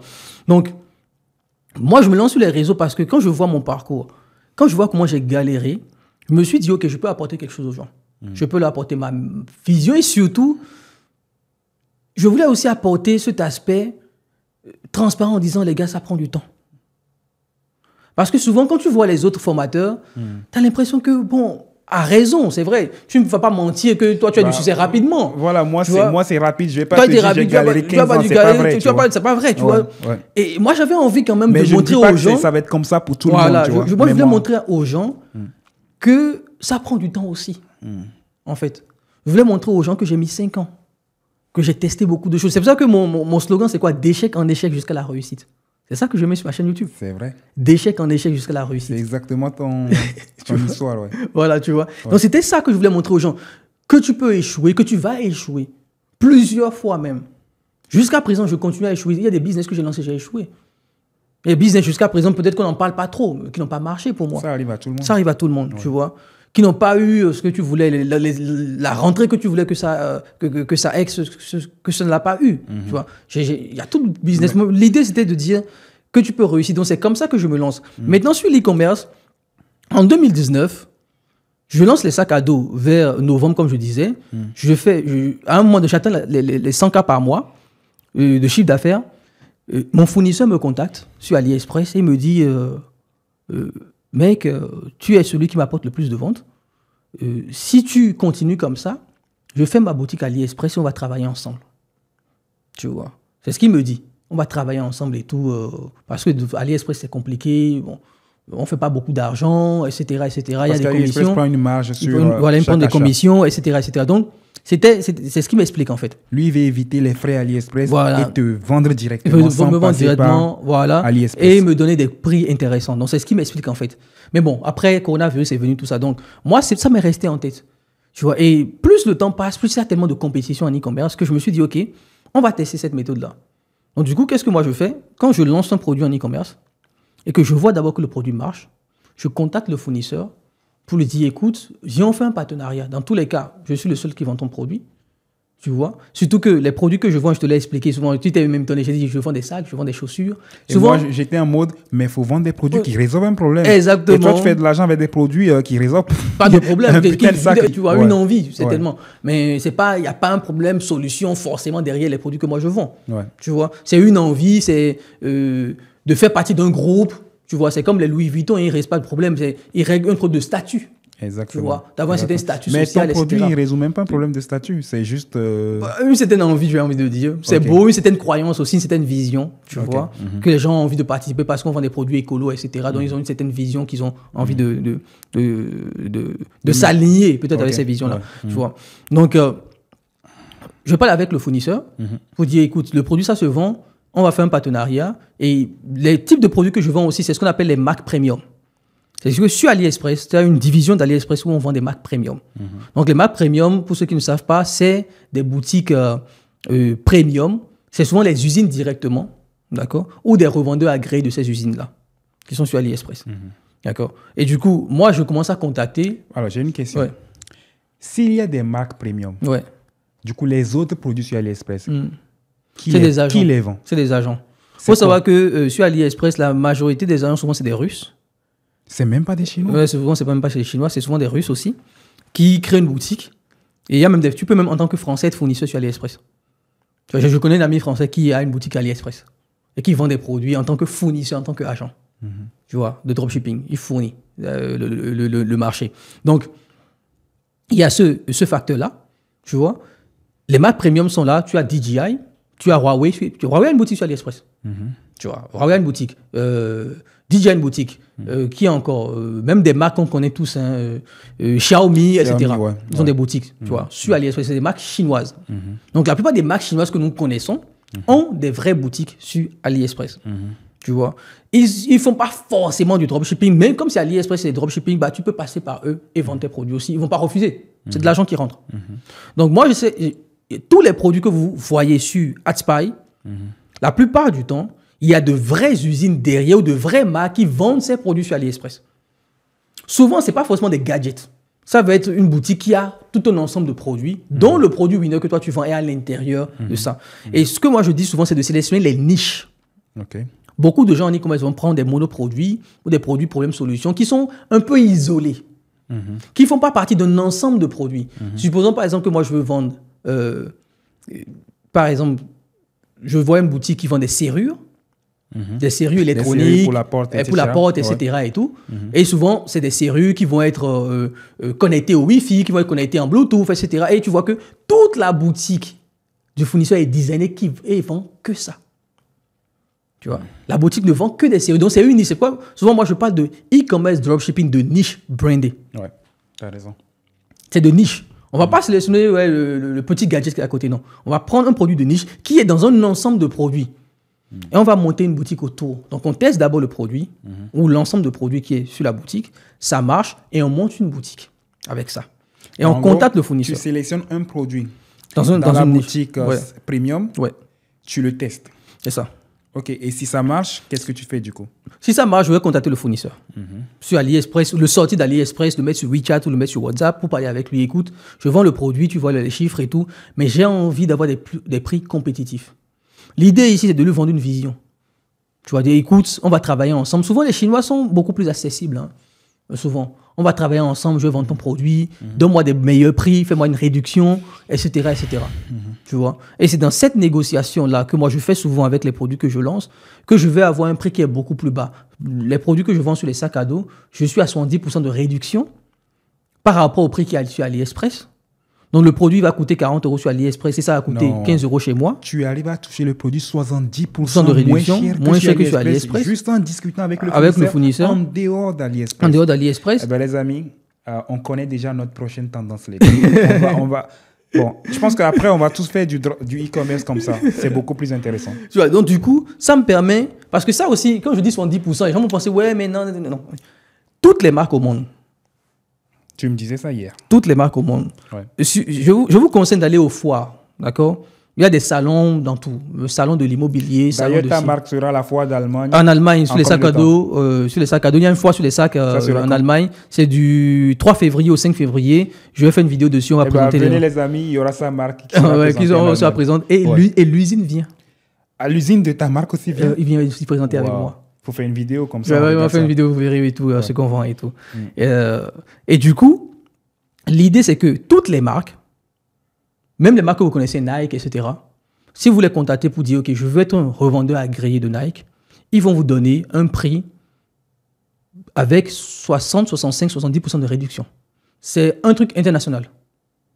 Ce n'est pas une exception. Mais c'est quoi les conditions? Voilà. Les conditions maintenant par rapport à ça, c'est quoi? Ils vont te dire, OK, mais tu vas acheter du stock. La plupart du stock... Le problème des dropshippers. Je sais, je vais répondre à ta question parce que je sais que tu vas me le demander. Ils n'ont pas d'argent. Voilà, le dropshipper ne veut pas sortir de l'argent. Exactement. Les marques vont te dire quoi? Écoute, la plupart des marques, même les marques françaises, vont te dire la quantité minimale est de 500 € pour que tu achètes le produit. D'accord? Tu achètes le produit à 500 €, tu as 65, 70% de réduction. Ça te permet à toi de te calibrer un peu par rapport au prix de vente et que tu puisses gagner de l'argent dans ta communication. 500 € ou 500 pièces? Non, 500 €. Je ne parle pas de 500 pièces, 500 €. Je ne comprends pas. Pourquoi 500 €?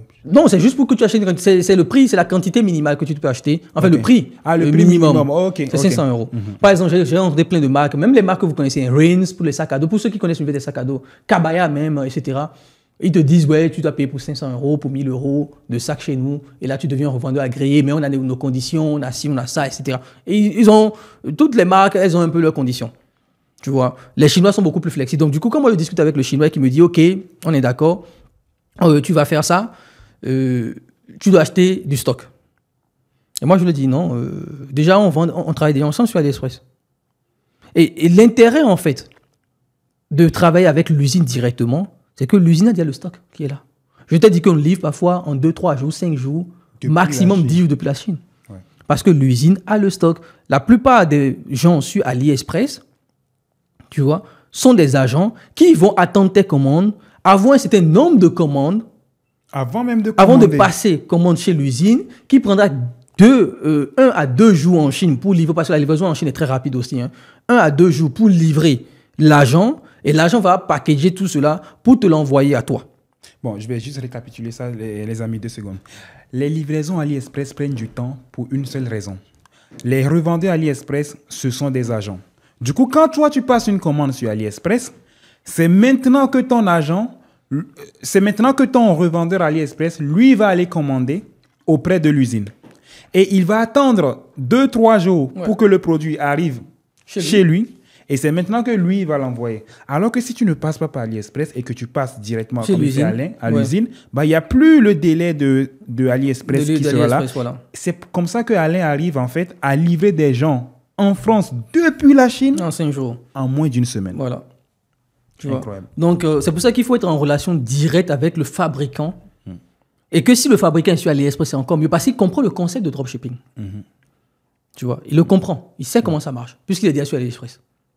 Tu vois. Et du coup, c'est comme ça que nous, On a commencé à traquer les marques sur AliExpress. Je pense que j'ai un fichier de 150 marques chinoises et premium. tout. Premium qu'on a essayé de lister avec le temps et tout, tu vois. On a parlé avec certaines marques, etc. Bon, moi, je m'étais focus sur les chaussures, les sacs, parce que c'est ce qu'on vend souvent, chaussures et sacs. Dans mon équipe, c'est ce qu'on vend souvent. On n'est pas du tout sur les gadgets, on n'est pas du tout sur plein de choses, tu vois. On s'est un peu spécialisé. Les sacs, je connais les sacs, les matières, les qualités, le type de sac, je les connais tous maintenant. Tu vois. Donc, il faut à un moment donné aussi comprendre ce qu'on vend. Tu sais, les marques premium, là, dont tu parles, il y en a combien sur AliExpress? Je pense qu'il doit y avoir au moins des centaines de milliers. Des centaines de milliers? Je pense quand même, oui. Oh, bah, c'est bon, alors. Il y a de la place. Okay. Tu vois, il y a de la place avec les marques premium. Okay. Donc, du coup, moi, je discute avec l'usine. Il faut lui vendre la vision. Il faut lui expliquer les choses pour avoir les meilleurs prix. Okay. Au début, il peut être un peu sceptique. Vas-y, je te fais 10% de réduction. Vas-y, je te fais 20% de réduction. Au début, peut être un peu sceptique. Mais le plus important chez les Chinois, c'est de savoir, et c'est ça qu'il faut comprendre avec la mentalité chinoise, le Chinois peut gagner moins, peut gagner très peu, s'il se dit que tu es quelqu'un de sérieux et que tu vas gagner le business pendant 20 ans, pendant 10 ans. Les Chinois ont une vision très long terme du business. De tout, même de la politique. Même de la politique, ils sont très patients. Ouais. Ils ont une vision très long terme du business. Tu vois? Donc le Chinois peut se dire, OK, je lui fais tel nombre de réductions, mais tant que ce gars est sérieux, qui charbonne, parce qu'ils connaissent le dropshipping, ils savent que tous les 3 mois, tu as changé de boutique. Il le sait, ça. Que tous les 3 mois, tu es déjà passé à autre chose. C'est pour ça qu'il faut lui vendre la vision. Tu vois? Que tu es là pour rester. Que toi, tu es là pour rester. Tu vois? Que toi, tu es là parce que tu veux charbonner, et surtout que tu crois au produit que tu vends. Moi, quand je suis venu voir l'usine, j'étais préparé. J'ai dit, les gars, je leur fais un PowerPoint et tout. Les gars, regardez ce que je fais, regardez ce qu'on a fait ensemble et avec le prix que vous me proposez. Moi, je suis prêt, je crois en la marque, je crois en ce qu'on vend. J'ai commandé. Et c'est ça aussi. C'est pour ça que je dis, il faut d'abord tester le produit. Parce que quand le gars te dit, OK, commande pour 500 €, tu commandes pour 500 €. Ça te permet même de les avoir du stock chez toi, de commander des UGC, de commander des choses. Donc, ce n'est pas handicapant. C'est pour ça que ça dépend de ce que le dropshipper veut. Est-ce que tu veux créer une marque et tu veux passer ton temps dans du dropshipping à faire tous les 3 mois et passer à autre chose? Ça dépend de ta vision. Je ne condamne pas cela. Tu vois? Ça dépend de ta vision. Si tu as une vision dans le style, je veux mettre en place quelque chose qui va durer. Je veux mettre en place un partenariat. Je veux avoir un contrat d'exclusivité. Moi, pourquoi aujourd'hui, sur les réseaux, je montre ma marque? Pourquoi? Parce que c'est que les gens copier. Ils ne peuvent pas te copier puisque tu as l'exclusivité avec l'usine. Et surtout que le coproduit coûte plus cher sur AliExpress que sur ma boutique. Bah vas-y, copie si tu veux. Il ne va jamais pouvoir te concurrencer. Il ne peut pas. Ouais. Moi, je vends un produit à 64 €, 65 €. Sur AliExpress. Et dis-toi, même j'ai des produits que je vends à 80 €, ça coûte 200 € sur AliExpress. Si tu veux, je t'enverrai les screenshots, on va les montrer lors du podcast. Et on va comparer parce que moi, je montre juste mes produits. Vous pouvez connaître ma boutique, c'est pas grave parce que vous ne pouvez pas copier dans tous les cas. Donc, je veux t'envoyer les screenshots, vous allez voir mon produit. On va aller sur AliExpress, vous allez voir sur AliExpress. Le même produit, le même design et les prix. Vous allez comparer. Ça coûte moins cher sur ta boutique que sur AliExpress. Et pourquoi on arrive à ce niveau? On arrive à ce niveau parce que les Chinois ont accepté la vision et surtout, ils se disent que je deviens un agent, je collabore avec eux. Tu vois? Et en plus de cela, leur marque n'est pas en Europe. Ça leur fait plaisir de se dire qu'il y a quelqu'un vraiment qui veut établir ma marque et ce n'est pas un dropshipper qui va partir tous les 3 mois. Tu vois? Et c'est pour ça que, choisis des produits qui sont nichés, les montres, les brosses à dents, on en parlait, les sacs, les chaussures, je sais pas, les aspirateurs, enfin vraiment une niche de produits, pas forcément des gadgets que tu vas choisir. Se nicher dedans, comprendre ton produit, tester le produit pour être break-even et voir qu'il y a une opportunité pour scaler ce produit et faire des ventes avec ça. Et après, tu viens maintenant, parce que dans tous les cas, tout le monde vend ou achète au prix d'AliExpress. Donc, si tu es déjà rentable au prix d'AliExpress, d'accord? Quand tu vas prendre chez l'usine. Quand tu vends chez l'usine et que tu vas avoir 70% de réduction, parce que je dis, les 70% de réduction, c'est pas non, c'est international. Tu contactes Nike. Nike fera 60 à 70% de réduction à ses revendeurs. C'est comme ça. J'étais à la fois des sacs. Je suis passé chez tous les revendeurs. J'ai même fait une vidéo YouTube dessus avec les catalogues. Le prix catalogue en tant que revendeur est divisé par 2,5. Souvent, c'est 2,5. C'est un peu comme le ROAS. Tu vois. Si tu veux être rentable, tu fais x 2,5. Le prix d'achat x 2,5 prix de vente. Donc, prix de vente divisé par 2,5, tu as le prix d'achat revendeur. Maintenant, on va te dire quoi? On va te dire de d'acheter 500 pour 500 euros, 500 euros pour un sac qui va te coûter finalement, divisé par 2,5, ça te fait à 17 euros. Ouais. 18 euros pour 500 euros, ça fait quoi? 10 sacs, 15 sacs? Ouais. Ouais. C'est rien. 16, 10 sacs, 15 sacs, tu les envoies chez toi. En France, tu fais des vidéos, des UGC, tu fais des choses et tout. Maintenant, deuxième complexité dans ce business, parce que je ne vais pas vous vendre du rêve et vous dire que c'est facile. Deuxième complexité, c'est de dire, OK, maintenant que j'ai tout ça, d'accord, comment je fais accepter à l'usine de ne pas acheter du stock? C'est le truc dont on a besoin là. Voilà. En ce moment. Tu vois? Ouais. Parce que derrière, l'usine va te dire, oui, mais pour tonton, quand même, tu vois, achète du stock et tout. Tu vois? Parce que quand même, déjà, on te fait des réductions, Ouais. on te donne un coût. Parce que le prix qu'ils te donnent, et c'est vrai que je dis que ce n'est pas une nouveauté, ce que je dis. Quelqu'un qui fait de l'e-commerce classique le sait. Ouais. D'accord? Ce n'est pas une nouveauté. Je n'invente rien. Je n'ai pas réinventé le chose. Du coup, l'usine sait que c'est le prix auquel il va te le vendre en tant que représentant, agence que tu veux. Maintenant, comment tu vas le convaincre pour dire, mais tonton, au lieu que je t'achète du stock, des conteneurs, je t'achète si, moi, je n'ai pas les sous, vas-y, on continue sur le modèle dropshipping. Comment tu fais? Tu vois? Et moi, ça, c'est au niveau de maintenant de comment tu le vends, la vision. Ça, c'est la première chose. Et aussi, la deuxième chose, tu lui dis, mais les gars, sur AliExpress, on fait la même chose. On fait la même chose sur AliExpress. Tu n'as pas de stock quand tu l'achètes sur AliExpress. Voilà. Vous avez le stock, etc. Et moi, ce que j'ai expliqué à l'usine, en tout cas, moi, à mon niveau, je les ai dit, écoutez, les amis, je suis motivé, on va lancer cette marque, on va dominer le marché avec ça. Je crois vraiment en votre vision, j'aime votre produit, on commence en dropshipping, le temps de stabiliser la marque sur le nouveau marché, et après, on va passer au passage de stock. Parce que le passage au stock est essentiel si tu veux avoir une marque durable. À un moment donné, même si je livre en moins de 10 jours, parfois en 5 jours, 80% de nos produits viennent en une semaine. Il y a toujours un truc qui vient en 3 semaines parce que si, parce que ça, parce que bref, il y a toujours des trucs comme ça. Mais on a mis en place une SAV qui permet, comme je t'ai dit, d'appeler les clients tous les 2 jours. Souvent, 2 fois par semaine, on les appelle les mercredis, les dimanches. J'ai une question, si je ne le pose pas, je vais l'oublier. Vas-y, dis-moi. Quand tu dis aux gens d'aller contacter l'usine, Oui. imagine moi j'ai un produit winner que j'achète sur AliExpress Ouais. et que j'envoie un message à mon fournisseur AliExpress pour obtenir une réduction. Mais ce mec-là à qui j'envoie un message, C'est un agent. c'est pas l'usine. C'est pas l'usine. Il ouais, ne peut c'est pas ça. en faire réduction. Mais comment je trouve l'usine qui Déjà, vend le produit? C'est ça les marques premium. Parce que les marques premium, comme je l'ai dit déjà, c'est l'usine, la plupart du temps, c'est l'usine directe qui est sur AliExpress. Et ça, c'est les marques premium. C'est là où il faut aller le trouver. Ouais, c'est les marques premium. Du coup, il ne faut pas discuter avec son agent AliExpress. Ça ne Non, sert à rien. Ça sert à rien. Ok. C'est parce que lui-même l'achète quelque part. Ok. Et quand tu arrives à déterminer que c'est l'usine qui fabrique le produit, C'est là que tu envoies un message. c'est là. Et tu peux envoyer un message à tout le monde pour essayer de savoir. Tu vois, est-ce que c'est vous qui fabriquez? Est-ce que c'est votre usine qui le fait? Est-ce que c'est votre produit? Et surtout, je parle des marques, quand je parle des marques premium, je parle de la marque qui a brandé le produit. C'est-à-dire, derrière, tu as son logo dessus. Tu as tout dessus. Sur la boutique, Ali. Ce que je dis là, c'est ce que je veux en formation. Toi, tu me fais parler. Les gens vont plus acheter ma formation. Hein. Ah putain, je sais. Non, vas-y. C'est ce que j'explique là. Fais plaisir. Aujourd'hui, fais plaisir. Je leur dis que je vais inviter des invités de qualité pour leur partager des informations. Non, vraiment, ce que je dis là. Même moi, j'apprends là. Tu vois? Parce que souvent, les gens, pour négocier le prix, ils envoient un message au mec sur AliExpress qui va leur faire une réduction de 3%. Exactement. Oui, c'est ça, c'est 3%. Voilà. C'est 3%. Toi, tu leur envoies pas. Tu les, 5%, ouais, eux, tu les calcules pas. Non, calcule Tu pas. vas ailleurs, en fait, pour trouver l'usine. Exactement. Vraiment, ce que je vous dis là, c'est mon business que je vous donne là. J'aurais plus de coaching là. Les gars. J'aurais plus de coaching. Faut remercier Alain pour Donc, les infos. l'idée ici, c'est quoi? Lorsque tu choisis, c'est pourquoi je précise encore, dans la sélection. En fait, tout mon business se base sur la sélection du fournisseur. C'est ça le secret de ma méthode. Quel est le fournisseur que tu choisis? Tu choisis un fournisseur brandé qui a déjà sa propre marque. Et si tu veux même aller loin, vérifie si la marque existe sur le marché chinois.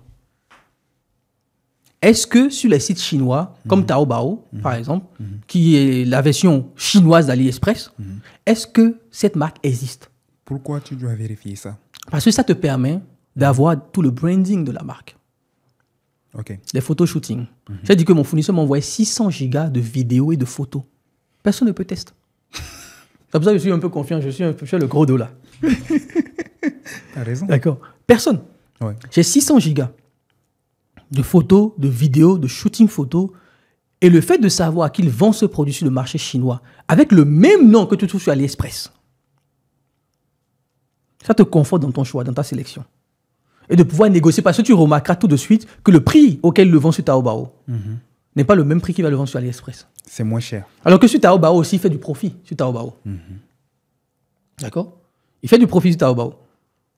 Donc c'est moins cher là-bas. Tu vas voir un truc à 50 € sur AliExpress, tu le verras à 25 € sur Taobao. Wow.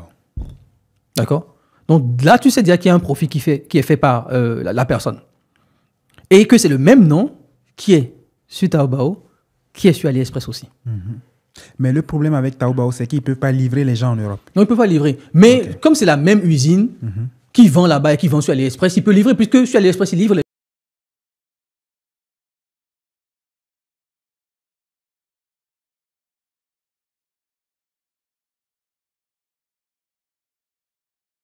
chinois. Okay. Sur Taobao.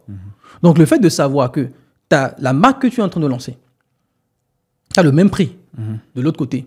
Sur le marché chinois, le vend au même prix, etc. Ça te conforte encore plus dans ta sélection de discuter avec eux. Tu vois? Et c'est là que tu tapes la discussion, que tu expliques et que tu leur dis. Dans tous les cas, on est déjà en mode dropshipping. Continue en mode dropshipping pour stabiliser le marché. Au moins, on le vend déjà sur le marché français. On amène votre marque sur le marché français. Ça marche. Et là, on va passer au passage de stock. Là, je vais commander un conteneur ou je vais commander telle chose. Je vais commander une certaine quantité. Je vais avoir une livraison rapide. Et moi, je suis dans cette phase aujourd'hui. Comme je te l'ai dit hier quand on discutait, d'ici 6 mois, on va acheter du stock. On a un warehouse déjà avec qui on a un contrat en Espagne. On va pouvoir livrer avec Chronopost, Colissimo, etc. maximum 48 heures sur la France. On va mettre la boutique sur Amazon, certainement après sur eBay, sur Cdiscount, sur Fnac, bref. On va après ouvrir les marketplaces, etc. pour établir un truc beaucoup plus durable. Et les gars, ils ont accepté ça. Parce qu'ils voient, comme je t'ai dit, les Chinois veulent toujours voir la vision que tu as. Est-ce que derrière, il y a une vision long terme du business? Exactement. Tu vois? Et ils t'accompagnent dans cette vision-là. Et ce que je dis, je ne suis pas le seul. En fait, quand j'ai commencé cette méthode, j'ai vu tellement de boutiques. Après, est-ce que c'est des Européens, des Américains qui sont derrière ou c'est les Chinois eux-mêmes qui finalement sont derrière? Moi, je pensais que c'était les Chinois qui sont derrière ce genre de trucs. Tu vois? Mais je sais que j'ai trouvé une boutique de sacs à dos aussi, dont je ne vais pas forcément dire le nom. Ah, ok. Tu vois, que j'ai vu. Donc, j'ai rencontré le fournisseur à la foire de Canton, en Chine. Et dont j'ai aussi le WhatsApp et j'ai parlé avec eux parce qu'à un moment donné, je me suis dit que j'allais même lancer ça. Il m'a dit, ouais, on a déjà quelqu'un en France, etc. Mais la personne qui est en France, ce qu'elle n'a pas fait, elle n'a pas négocié les prix. Elle prend les prix de AliExpress et le revend 2,5 fois plus cher. C'est ce qu'il faut arrêter de faire maintenant. Tu vois, elle le revend 2,5 fois plus cher. Ça marche, etc. L'usine est à peu près truc là et tout. Et moi, je lui ai dit, est-ce que j'ai là? Il m'a dit, en plus, il n'a pas signé un vrai contrat avec eux. Il se dit, il n'a pas l'exclusivité. Il n'a pas l'exclusivité. Et le gars me disait, mais si tu veux lancer, il y a de la place. Wow. Mais moi, si je veux lancer, je lui ai dit, tonton, moi, je ne lance pas avec ces prix-là. Tu le vends à 30 €, 40 €, le gars le vend à 120 € sur ce truc-là. Moi, si je le lance, je vais le vendre à 30, 40 € comme toi, tu le vends sur AliExpress. Ou à la limite, je le vends 20 € plus cher que AliExpress. Même pas 120 € le sac. Tu vois? Donc, du coup, c'est le fait de vendre cette vision à l'usine. En tout cas, si le gars qui a cette marque en France m'écoute, il faut négocier encore les prix. Je ne vais pas balancer ta marque parce que je sais que tu as fait un bon boulot. J'allais balancer en plus. Non, on a pu balancer. Le gars a fait du bon boulot, sincèrement. Tu as vu le site, non? Il a fait du bon boulot. Ouais, ils sont bons. Tu vois, il a vraiment fait du bon boulot. Ok, bon, franchement, c'est intéressant ta façon de faire de l'e-commerce. Et aujourd'hui, c'est ce que tu enseignes aux gens sur YouTube. Et aujourd'hui, pour donner de la valeur, tu vois, dans cette optique-là, de partager de la valeur au maximum à ceux qui nous regardent, quelle est ta stratégie aujourd'hui pour, là, on va switcher de l'e-commerce vers la création de contenu. Quelle est ta stratégie aujourd'hui, ou bien la stratégie qui t'a permis, d'exploser tes résultats sur YouTube? En fait, sur YouTube, pendant longtemps, de 2016 à 2022, je pense que j'étais à 15 000 abonnés. Et ça, tu l'as eu en 7 ans. En 7 ans, tu vois. Wow. J'étais à 15 000 abonnés. Tu vois. Je pense que j'ai plus de 450 vidéos sur YouTube, je pense, à ce jour. Donc, c'est quand même pas mal de vidéos. Je n'ai pas souvent été régulier, etc. Bref, bon, je fais 2 vidéos par semaine, parfois 3, parfois 1 quand j'ai le temps. Je n'ai pas forcément été régulier sur YouTube. Donc, je pense qu'il y a... c'est vraiment quand j'ai commencé à montrer aussi mon quotidien. Parce qu'il y a beaucoup de choses que les gens m'ont reproché souvent aussi. Ils m'ont dit, Alain, tu es trop technique. Quand on regarde tes vidéos, c'est trop pointu. On ne comprend pas tout. Est-ce que tu es tout le temps derrière ton écran à nous parler des choses techniques? Montre un peu ton quotidien, montre un peu ce que tu fais.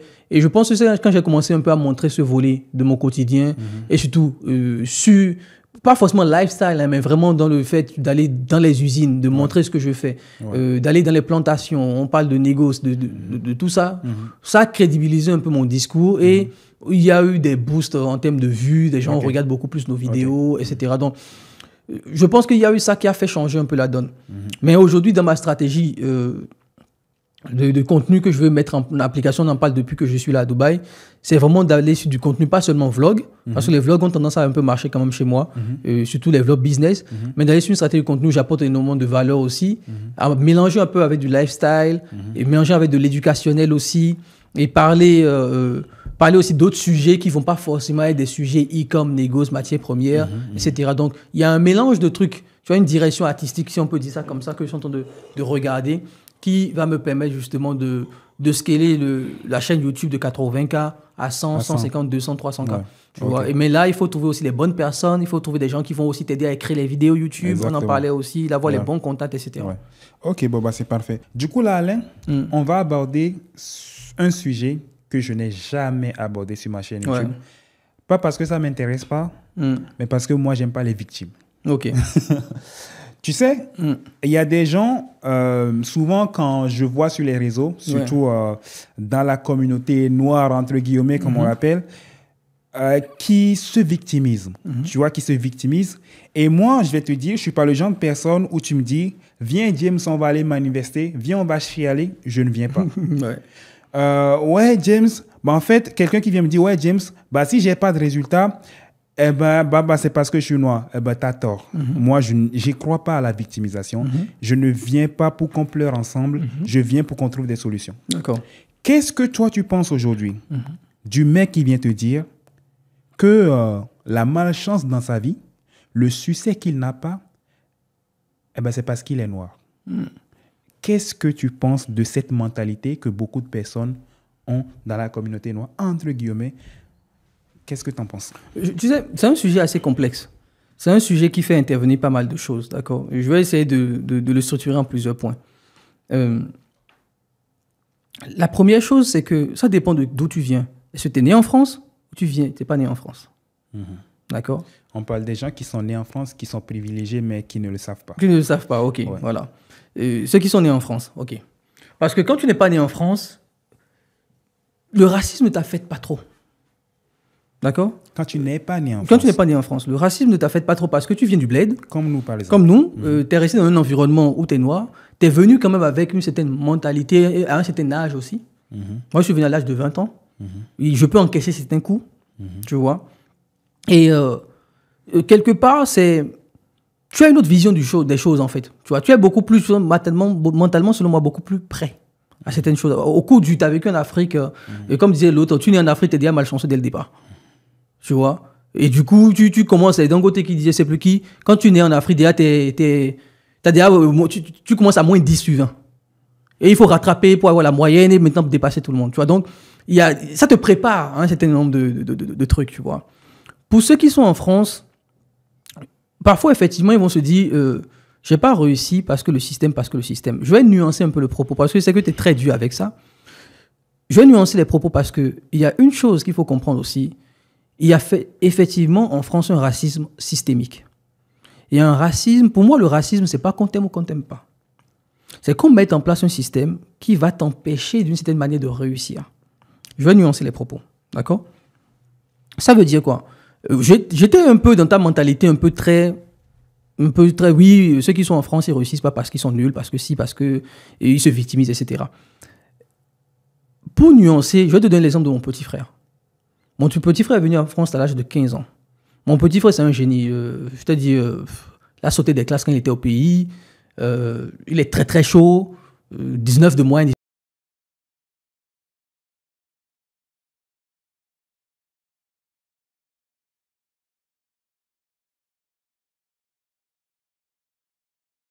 Il passe de 17-18 de moyenne au bled à 10 de moyenne en France.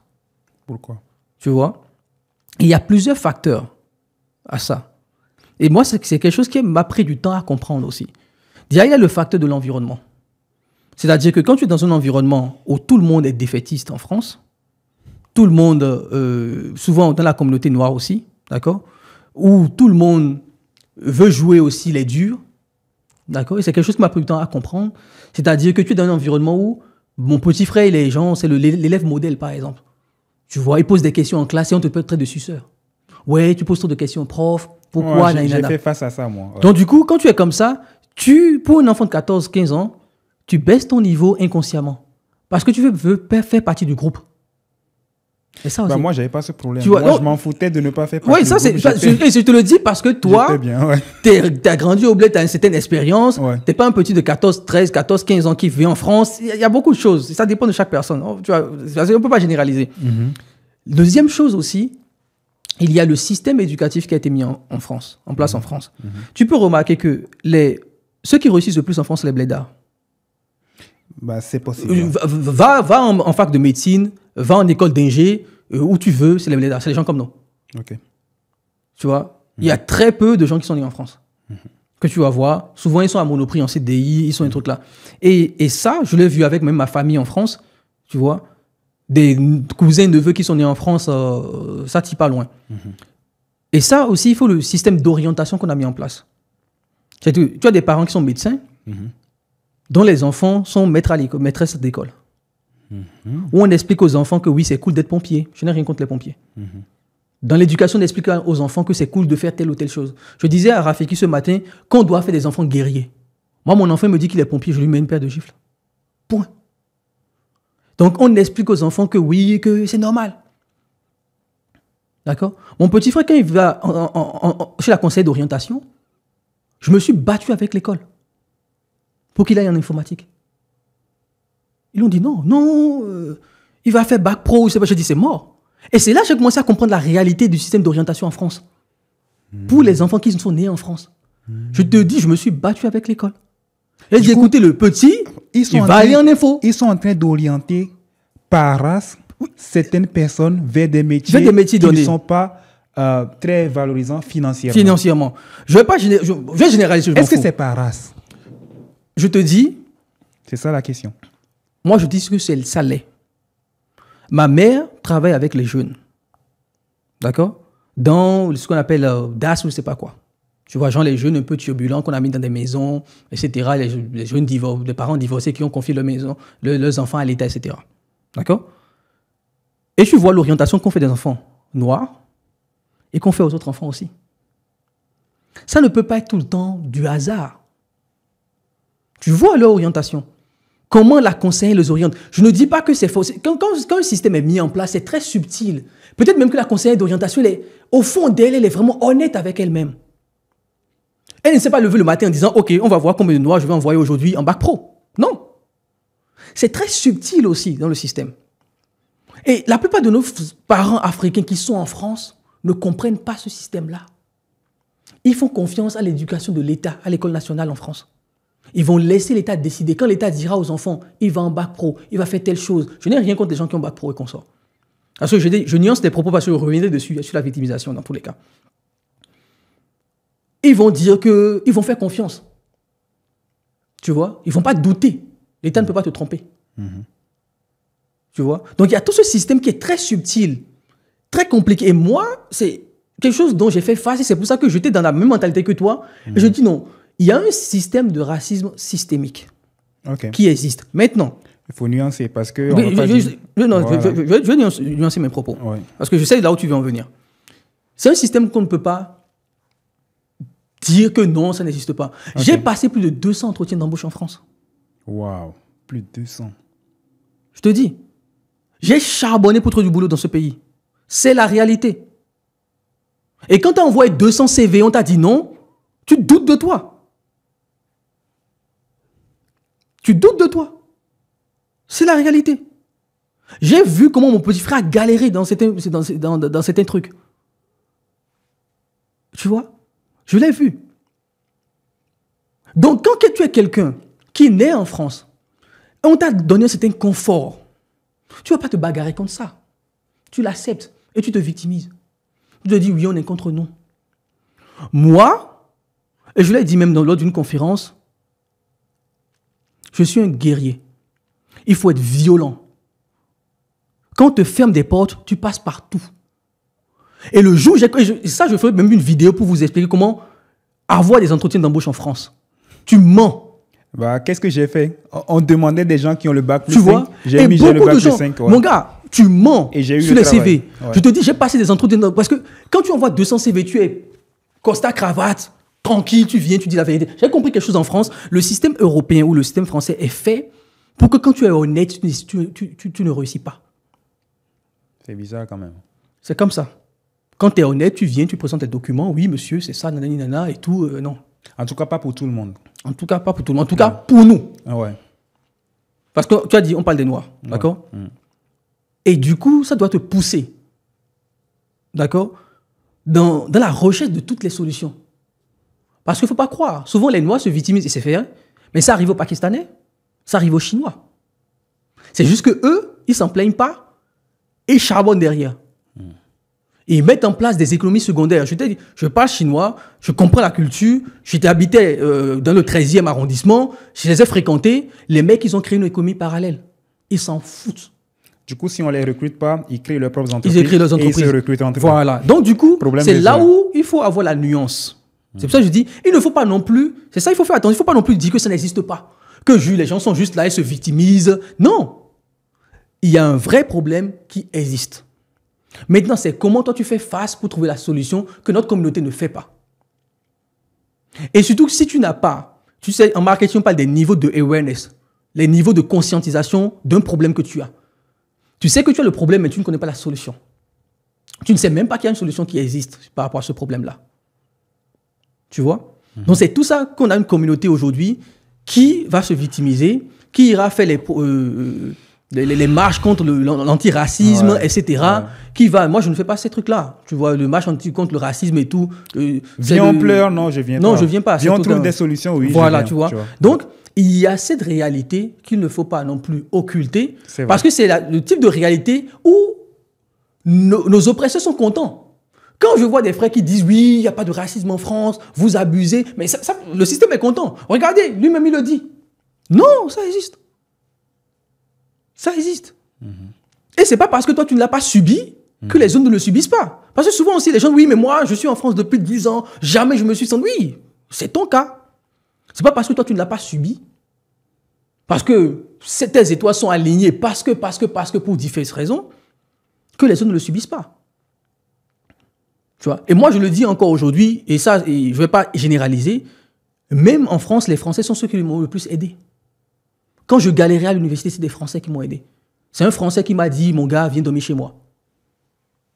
Quand j'ai voulu avoir une bourse en France, c'est mon prof de maths qui a rédigé une lettre. C'est ma directrice qui a rédigé une lettre pour dire, cet élève charbonne.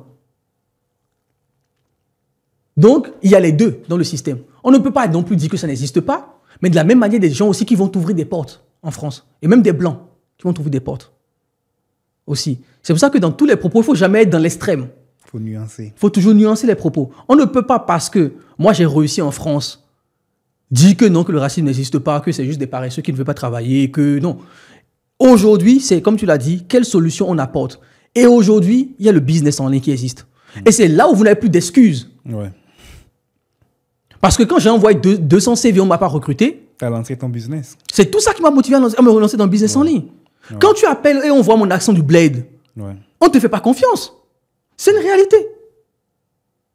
Le nombre de fois j'ai changé mon nom parce que je me dis que bon, peut-être que mon nom semble trop africain. Et tu le dis au téléphone, oh, je suis monsieur Semevo, hey, tonton. Ou tu enlèves ta photo du CV, ou tu remets la photo, ou tu te... Mais laisse tomber. Mon premier boulot, je ne l'ai pas eu en tant qu'ingénieur. C'est un pote qu'on a appelé pour le recruter. Il a dit, ouais, mais vous savez, moi, c'est bon, j'ai trouvé mon boulot. J'ai un autre qui n'a pas encore eu. Et c'est là où on m'appelle. Et quand on m'appelle, c'est parce que le directeur de l'école appelle la poste pour le dire.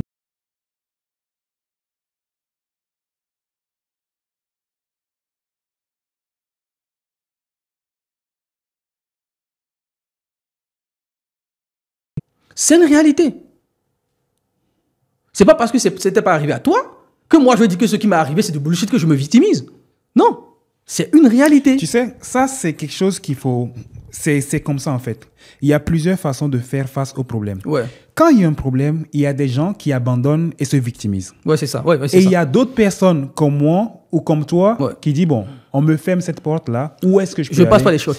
Eh ben, c'est ce que les gens doivent comprendre aujourd'hui. Exactement. Il ne faut pas s'arrêter au problème et rester sur place.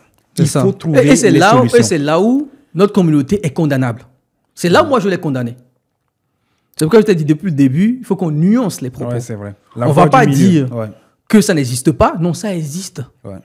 Et je te dis, tous les entrepreneurs africains que j'ai rencontrés en France, je t'assure, quand ils t'expliquent vraiment, parce qu'il y a des choses même, c'est même à la limite de l'illégal. Ce que souvent les Africains font pour réussir en France. Parce que nous, on est dans le business en ligne, on a l'impression que... On est dans une, vraiment, je dis, le business en ligne, c'est le cheat code de la matrice. J'espère que ça va le rester longtemps. C'est ça. Le business en ligne est la faille de la matrice.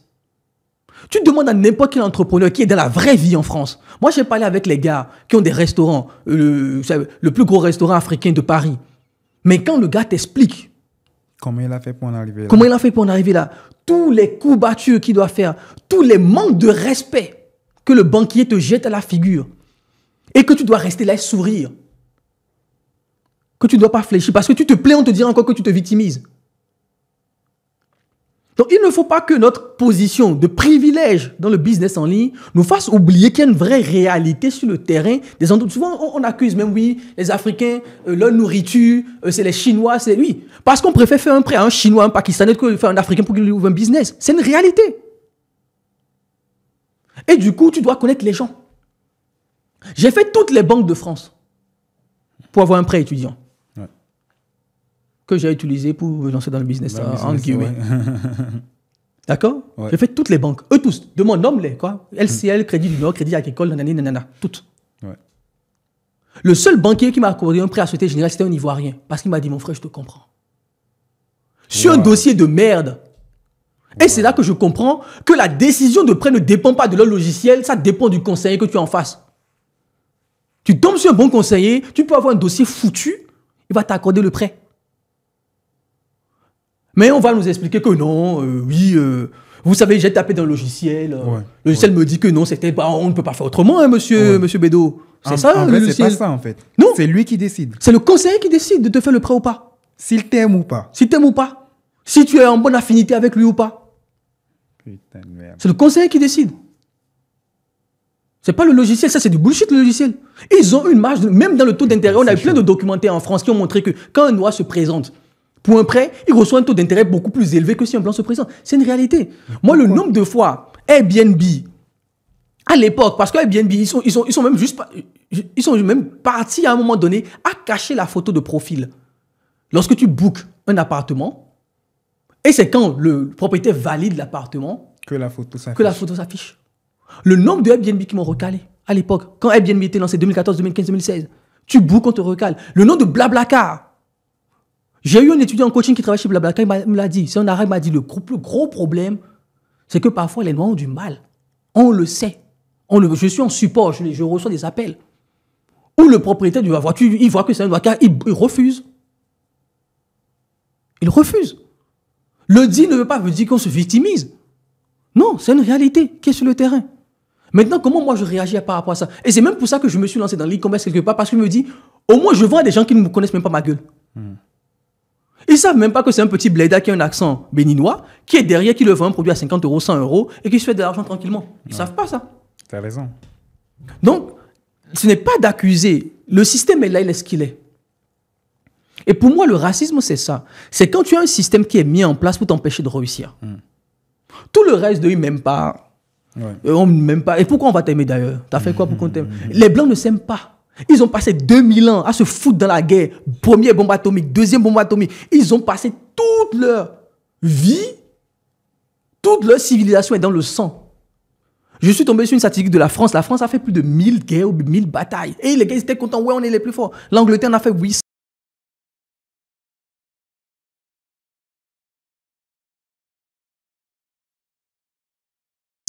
Des génocides des populations. Et pourquoi toi, on va t'aimer? Parce que t'es qui?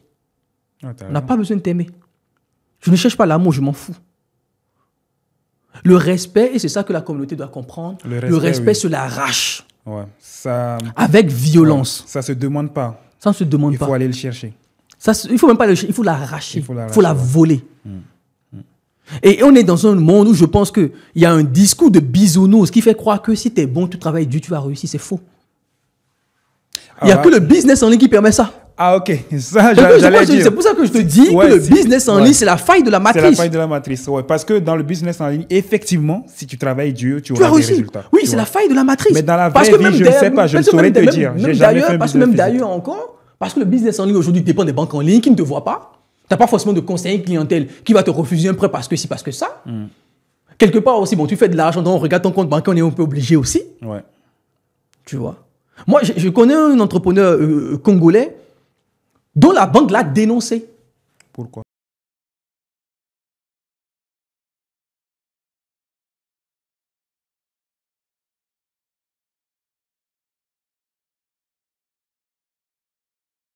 Comparé à ses voisins, c'est fou.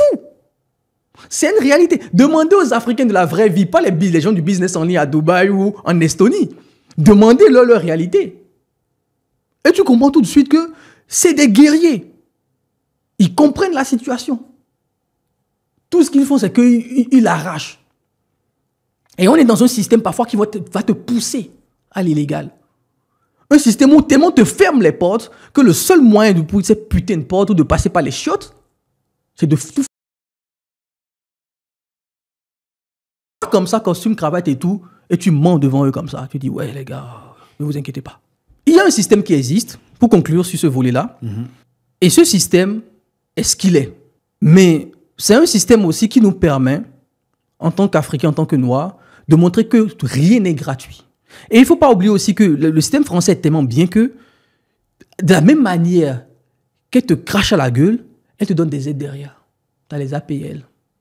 Tu as des trucs quand même. Ouais. Et tu n'as pas trop à te plaindre. Vas-y, on reçoit 277 € par mois. Quand j'ai 2-3 enfants, je reçois de l'argent. Donc, ça te conforte aussi dans une certaine faiblesse. Ça dit, bon, c'est pas si grave que ça. On a quelque chose, on a du pain. Tu vois, on a un système. C'est un système qui te crache à la gueule, mais en même temps, tu vois, te donne quelques miettes quand même. Et si tu veux aller chercher le pain entier, tu dois être violent.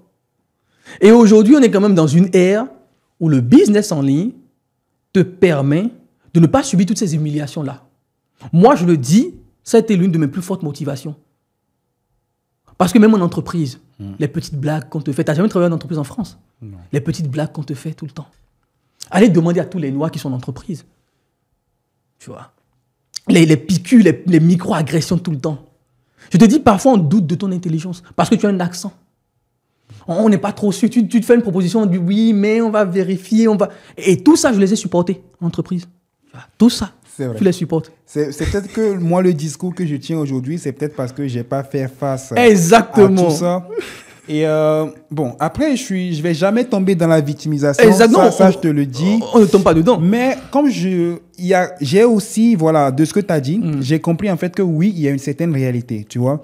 Mais je ne peux m'empêcher de penser en fait que quand on veut vraiment, c'est clair. Non, c'est clair. Tu vois, il faut juste aller trouver des moyens parce qu'il y a des moyens. Ouais, c'est ça en fait. Les mecs qui se font bloquer par un système, c'est parce qu'ils ne réfléchissent pas en dehors de la boîte. Ça, moi, je te jure, j'aurais été né en France, j'aurais eu plus de succès. On le sait tous. Et hier, il y a Steven, avec Steven, il a dit un truc qui m'a marqué. Il a dit que c'est très insolent que nous qui ne sommes pas nés en France, par exemple, quand on prend mon cas, je viens, 2 ans après, je fais 500K, je bouge à Dubaï. Mais c'est ça, je suis venu, j'ai vu. On dit, je suis venu, j'ai vu, j'ai vaincu, je suis parti. Tu vois, je suis venu, j'ai vu, j'ai vaincu. C'est insolent, c'est rapide. Et moi, tu m'as juste donné 2 ans d'Internet, j'ai pu complètement changer ma vie. Moi, je te jure, j'étais né avec tout le système dont tu parles là, j'aurais eu un système. Pas forcément. Je me connais quand même, tu vois. Moi, je vais jamais me caler, me victimiser, me dire, je me croise les bras, je fais rien, tu vois. Quand je dis pas forcément, parce que quand même, c'est ce que je dis, le système français, même s'il te crache à la gueule parfois, t'apportes tellement d'aide que tu es dans ta zone de confort aussi. Ouais. Tu serais peut-être né en France, tu vois, et tu aurais tout eu. Tu n'aurais pas peut-être cette rage. Je pense que beaucoup de blédards qui viennent en France, quelque part, ils ont une certaine rage de se dire, je suis venu quelque part, je vais tout défoncer. Je te jure, quand j'ai mis pied dans l'avion la première fois, je venais ici en 2020, en 2012, c'est la première fois que je prends l'avion. Je suis là, je prie. Je dis, je viens là, je veux tout niquer. Moi aussi, c'était pareil. Je vais tout niquer. C'est pas comment, mais je vais tout niquer. C'était pareil, ouais. Donc tu vois que le mindset est différent. Même si ça m'a pris du temps, hein, je n'ai pas fait ça en 2 mois. Le mindset est différent, mais tu sais d'où tu viens. Tu sais les difficultés que tu as vécues. Tu comprends beaucoup de choses. Tu as peut-être des cousins qui sont en France, qui ont une certaine belle vie. Tu te dis, mais putain les gars, vous êtes en France. Et vous n'y arrivez pas, vous, tu vois. Et toi, tu viens, pas, ces mecs, tu charbonnes. Parce que quand c'est comme, tu nais avec une cuillère d'or dans la bouche. Tu vois. Tu n'es pas stimulé. Et souvent, moi, je dis même souvent... Il faut nuancer, pas tout le monde, tu vois. Il y a toujours des gens qui ont toujours la rage et qui ont toujours... Non, c'est clair, c'est clair. Mais quand tu regardes dans la majorité... La majorité, ne le sont pas. Mais quand tu regardes la majorité des blédards, je suis désolé, peu importe ce qu'on peut dire des blédards, peu importe ce qu'on peut dire des sans-papiers, les gars se charbonnent. C'est vrai. Ils travaillent. C'est vrai. C'est vrai qu'ils n'ont pas tout le mindset, et prends le métro à 5 h du matin en France. 99% des gens qui sont dans la rame, c'est les Noirs et les Arabes. On ne va pas dire qu'ils sont paresseux. Non. Ils charbonnent. Ouais. Tu vois. Donc, quand tu nais en France aussi et que tu es dans un certain confort de vie, parfois c'est aussi compliqué. Je peux comprendre. Mais aujourd'hui, comme je l'ai dit, il n'y a pas d'excuse. Parce que le business en ligne est la faille de la matrice. Le business en ligne va te permettre, ça va le rester, j'espère en tout cas, le business en ligne va te permettre de ne plus subir ces humiliations constantes parce que on n'a pas vraiment abordé ce sujet, je sais pas, il va nous rester. Il y a la psychologie aussi. Il y a la psychologie qui est extrêmement importante. Quand tu n'as pas le bon mindset, tu n'as pas la bonne psychologie aussi, bah, tu vas rester dans ta zone de confort. Tu vas te dire, bon, j'ai mon petit boulot à Monoprix, ça va. Je ne me plains pas. J'ai les aides, j'ai ci, j'ai ça. Je ne me plains pas. Tu vois. Je pense quand même que les pays européens ou la France, et moi je le dis tout le temps, mon discours n'est pas anti-français. Je le dis tout le temps, j'ai une chance d'être là, d'avoir été là en tout cas. Et les gens qui m'ont le plus aidé même, c'est les Français. Tu vois. C'est pas ma propre communauté. Les gens qui m'ont donné des opportunités, qui ont vu que je charbonnais, qui ont vu que je travaillais, que je dormais à l'école tous les jours pendant 6 mois, c'est des Français. Et parfois, ta force de travail, parfois, le système voit, te donne un petit truc. Et là, il te donne une petite ouverture. Et là, tu plonges dedans avec violence. C'est pour ça que quand tu as trouvé un business qui marche, tu n'as plus bégayé. Tu as tout niqué direct. Tu vois. Et c'est ça que je peux dire à la communauté. On n'est pas dans la victimisation. Mais il faut être d'accord qu'il y a un système qui existe, comprendre le système. Et aujourd'hui, je dis souvent aux gars, vous n'avez plus d'excuses. Le nombre de vidéos de gens qui expliquent le système en France, qui expliquent le racisme, qui expliquent tout le système, il y en a tellement aujourd'hui. Il y a même de la surinformation sur ça. Donc, quelqu'un qui naît en France comprend qu'il y a un système qui est là. Tu vois. Et c'est maintenant à eux, à partir du moment où tu comprends ce système, de savoir comment jouer avec le système. Parce qu'il ne faut pas croire. Ce que je dis là, les Chinois le vivent. Hein. Ouais. J'ai une question pour toi. Qu'est-ce que tu penses de cette phrase? N'est exploité que celui qui est exploitable et n'est dominé que celui qui est dominable.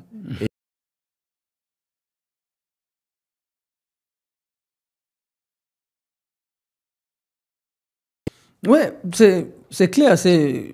Comment je vais dire? C'est parce que tu permets aux autres, tu vois, de t'exploiter, parce que tu leur donnes la possibilité. Il y a des gens, tu ne peux pas aller faire certaines choses. Tu vois, que ça se passe. Je sais pas, tu vois, c'est aussi ça, en fait.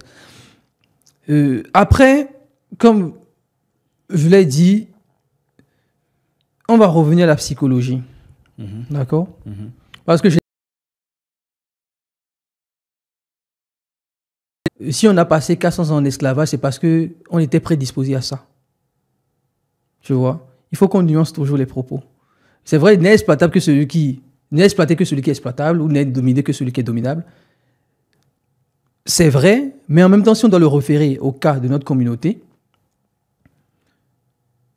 c'est important de savoir que le process de colonisation et d'esclavage a été un processus qui a été pensé. Ce n'est pas venu comme ça. Ça a été pensé. On est venu par étape. Il y a eu de gros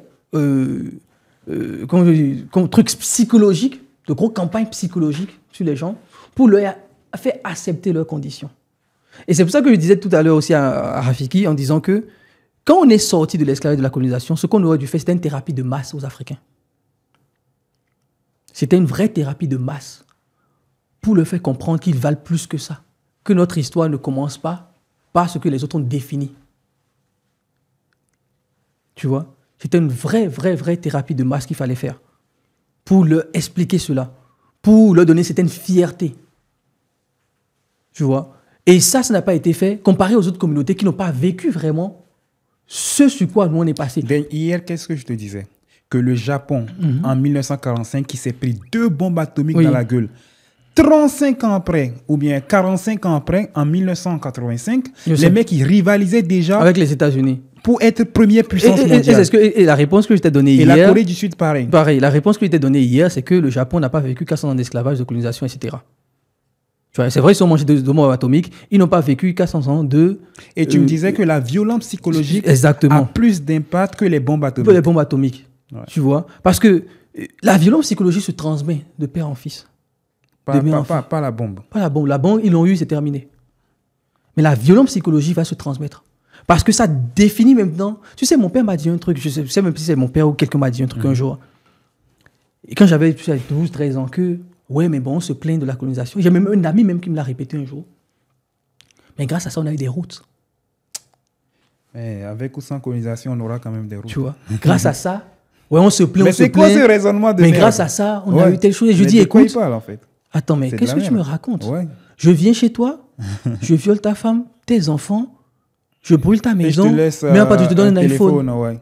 Et tu me dis, grâce à écoute, ça, merci beaucoup. Donc, au lieu de passer mon temps à t'accuser ou à te faire réparer ça, je dis, mais quand même, j'ai eu un iPhone derrière. Non, ça, on ne peut pas comparer cela. Et c'est pour ça que je te disais hier qu'il est important de prendre en compte la psychologie, parce que quand on parle de mindset, c'est la psychologie. Parce que cette personne-là dit c'est un problème psychologique. Là. C'est un problème psychologique. Il ne voit pas le problème dans ce qu'il dit. Hein. Voilà. Tu vois, donc nous, je pense que les Africains aujourd'hui doivent se focus sur la psychologie, sur comment redéfinir leur identité. On parlait tout à l'heure de l'identité avec Sam Owen, etc. Pour se créer une autre identité, une certaine fierté. C'est ce que les Japonais ont fait. Les Japonais ne se sont jamais excusés pour la guerre parce que les Japonais se sont mangés de bombes atomiques. Mais tu sais ce que le Japon a fait? Non. C'est ça, il faut apprendre. Le Japon a dominé l'Asie, ils ont massacré des gens.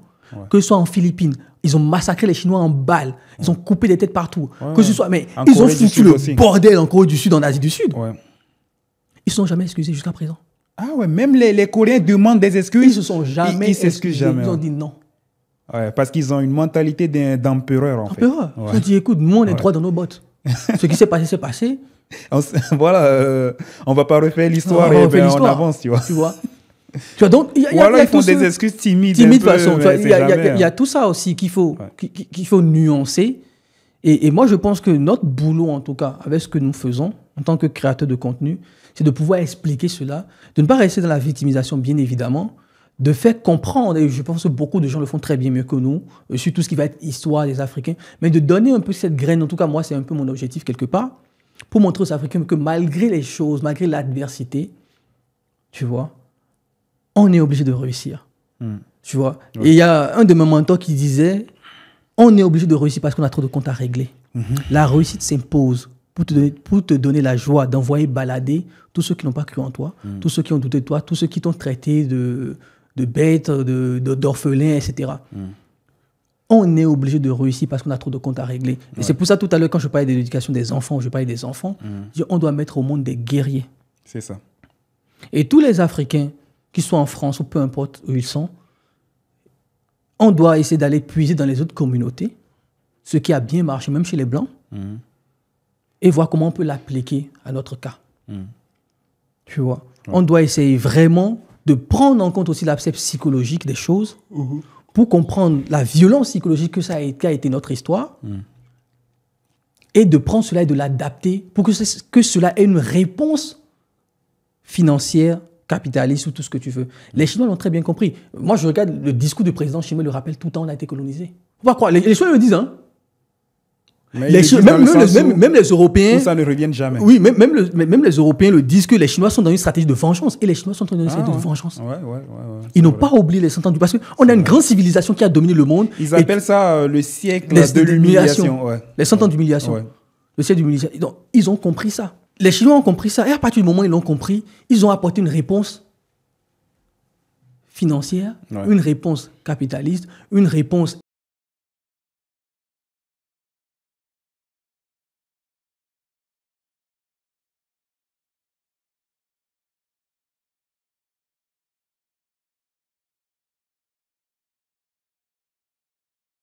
respecter les Chinois.